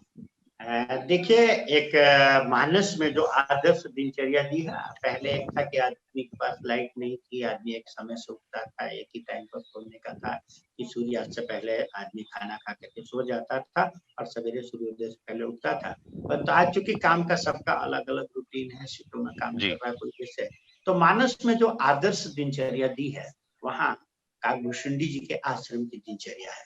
वहाँ लिखा है कि पीपर उत्तरीतर ध्यान सो धरई, जाप यज्ञ पाकर तर करई, आम छाह कर मानस पूजा, तज हरि भजन काज नहीं दूजा, बट तर करी हरि कथा प्रसंगा, आवई सुनई अनेक बिहंगा। इसमें सबसे पहले जब सो करके उठे, आप कब उठ रहे हैं ये महत्वपूर्ण नहीं है, जब आपको लगे कि नींद खुल गई। कायदे में नींद, विज्ञान तो मानता है कि 7 से 8 घंटे की होनी चाहिए, परंतु हम लोगों ने बहुत प्रयोग करके देखा है और तब पाया कि 4 से 5 घंटे की नींद सफिशिएंट होती है। अगर अधिक नींद की जरूरत पड़ रही है तो निश्चित है कि आदमी कहीं ना कहीं तनाव से गुजर रहा है, निश्चित है कि शारीरिक कोई ना कोई बीमारी से गुजर रहा है, नहीं तो कम से कम नींद में काम चल सकता है। जब भी खैर नींद खुले, अभी मैं इस विषय को नहीं कहूंगा कितने घंटे आप सोइए, जब नींद खुलती है पहला काम करिए, बिस्तर पर ध्यान में बैठ जाइए, कम से कम 20 मिनट बैठिए, हो सके जितने साल की उम्र है उतने मिनट अगर बैठ सके बहुत बढ़िया, नहीं तो 20 मिनट बहुत अच्छे है कि 20 मिनट से शुरू करिए। इसके बाद उठिए, स्नान आदि से निवृत्त होइए, जो आपके शोधन की क्रियाएं हैं, स्नान आदि से निवृत्त होइए। इसके बाद थोड़ा हो सके तो नाम जप, भगवान का जो भी नाम आपको बहुत अच्छा लगता हो, नाम स्मरण, जो भी आप पूजा पाठ करते हो तो पूजा पाठ करिए, कोई बात नहीं। इसके बाद आप ड्यूटी पर जाते हैं, आप घर की महिला हैं, घर में काम करती हैं, तो वहां पर लिखा है कि आम छाह कर मानस पूजा। पहला जो दिया गया है वो पीपल का पेड़ दिया गया, ध्यान का। पीपल के पेड़ की विशेषता होती है कि अगर जरा सा भी हवा चलती है, इसके पत्ते से चटचट की आवाज आती है, तो सुबह उठते ही पहला काम। अगर आपने सोचा कि लाओ काम निपटा करके ध्यान पर बैठ लें, तो ये संभव नहीं है, तो पहला ध्यान पर बैठिए। फिर इसके बाद बटतर करी हरि जाप यज्ञ पाकर तर करई, पाकर का पेड़ है और उसमें विशेषता है कि उसका छोटा सा फल, उसमें सैकड़ों बीज होते हैं, हजारों बीज होते हैं, तो थोड़ी देर नाम स्मरण आदि किया जाए। इसके बाद ड्यूटी पर, जो ड्यूटी पर जा रहे हैं खास पर ध्यान रखिए कि आम छाह कर मानस पूजा, तर है वजन काज नहीं दूजा। जो भी आप काम कर रहे हैं वो भगवान की पूजा है। आप झाड़ू भी लगा रहे हैं, ये भी भगवान की पूजा, आप ड्यूटी कर रहे हैं वो भी भगवान की पूजा। ये खास ध्यान रखिए कि इसमें आम प्रतीक है, आम के फल में एक गुठली होती है, ये गुठली अहंकार का प्रतीक है। थोड़ा अहंकार होना चाहिए कि मैं सेवक सचराचर हूँ, स्वामी भगवान, मैं सेवक हूँ और दुनिया मेरे मालिक का रूप है। आप जो चाहे ड्यूटी कर रहे हैं तो ड्यूटी करिए, उसमें ध्यान रखिए थोड़ी खटास मिठास होती है, परंतु कोई बात नहीं। शाम को लौट करके घर आते हैं, स्नान आदि से फ्री होइए और भोजन आदि के बाद थोड़ी देर वहां पर लिखा है कि बटतर करिहरि कथा प्रसंगा। रात्रि जो सोने से पहले आपका चिंतन है, ये टीवी और मोबाइल नहीं होना चाहिए। या मोबाइल या टीवी है तो उसमें कोई बढ़िया सीरियल ऐसा जो भगवान के चरित्रों, पहले दादी माँ भगवान के और भक्तों की कहानियां सुनाती थी। कहते हैं कि सोते समय जो आप पढ़ते हैं, जो सुनते हैं, ये आपके अवचेतन मन में चला जाता है और उसके अनुसार हमारा व्यक्तित्व बनता है। तो मानस में जो दिनचर्या दी है उसके अनुसार चले, पहला ध्यान, इसके बाद आप स्नान आदि से निवृत्त होइए, थोड़ा नाम स्मरण, पूजा, इसके बाद आप जूस पीजिए, जूस पी करके ड्यूटी पर निकल जाइए, तो घर में कच्चा खाइए, दिन में फिर काम कीजिए, शाम को आइए, स्नान आदि कर निवृत्त होइए, ध्यान से निवृत्त होइए, भोजन प्रसाद और फिर भगवत चिंतन, भगवत चर्चा और फिर विश्राम। ये दिनचर्या, अगर आप नाइट शिफ्ट कर रहे हैं तो आपका उल्टा हो सकता है, वामपंथी हैं तो आपका उल्टा हो सकता है।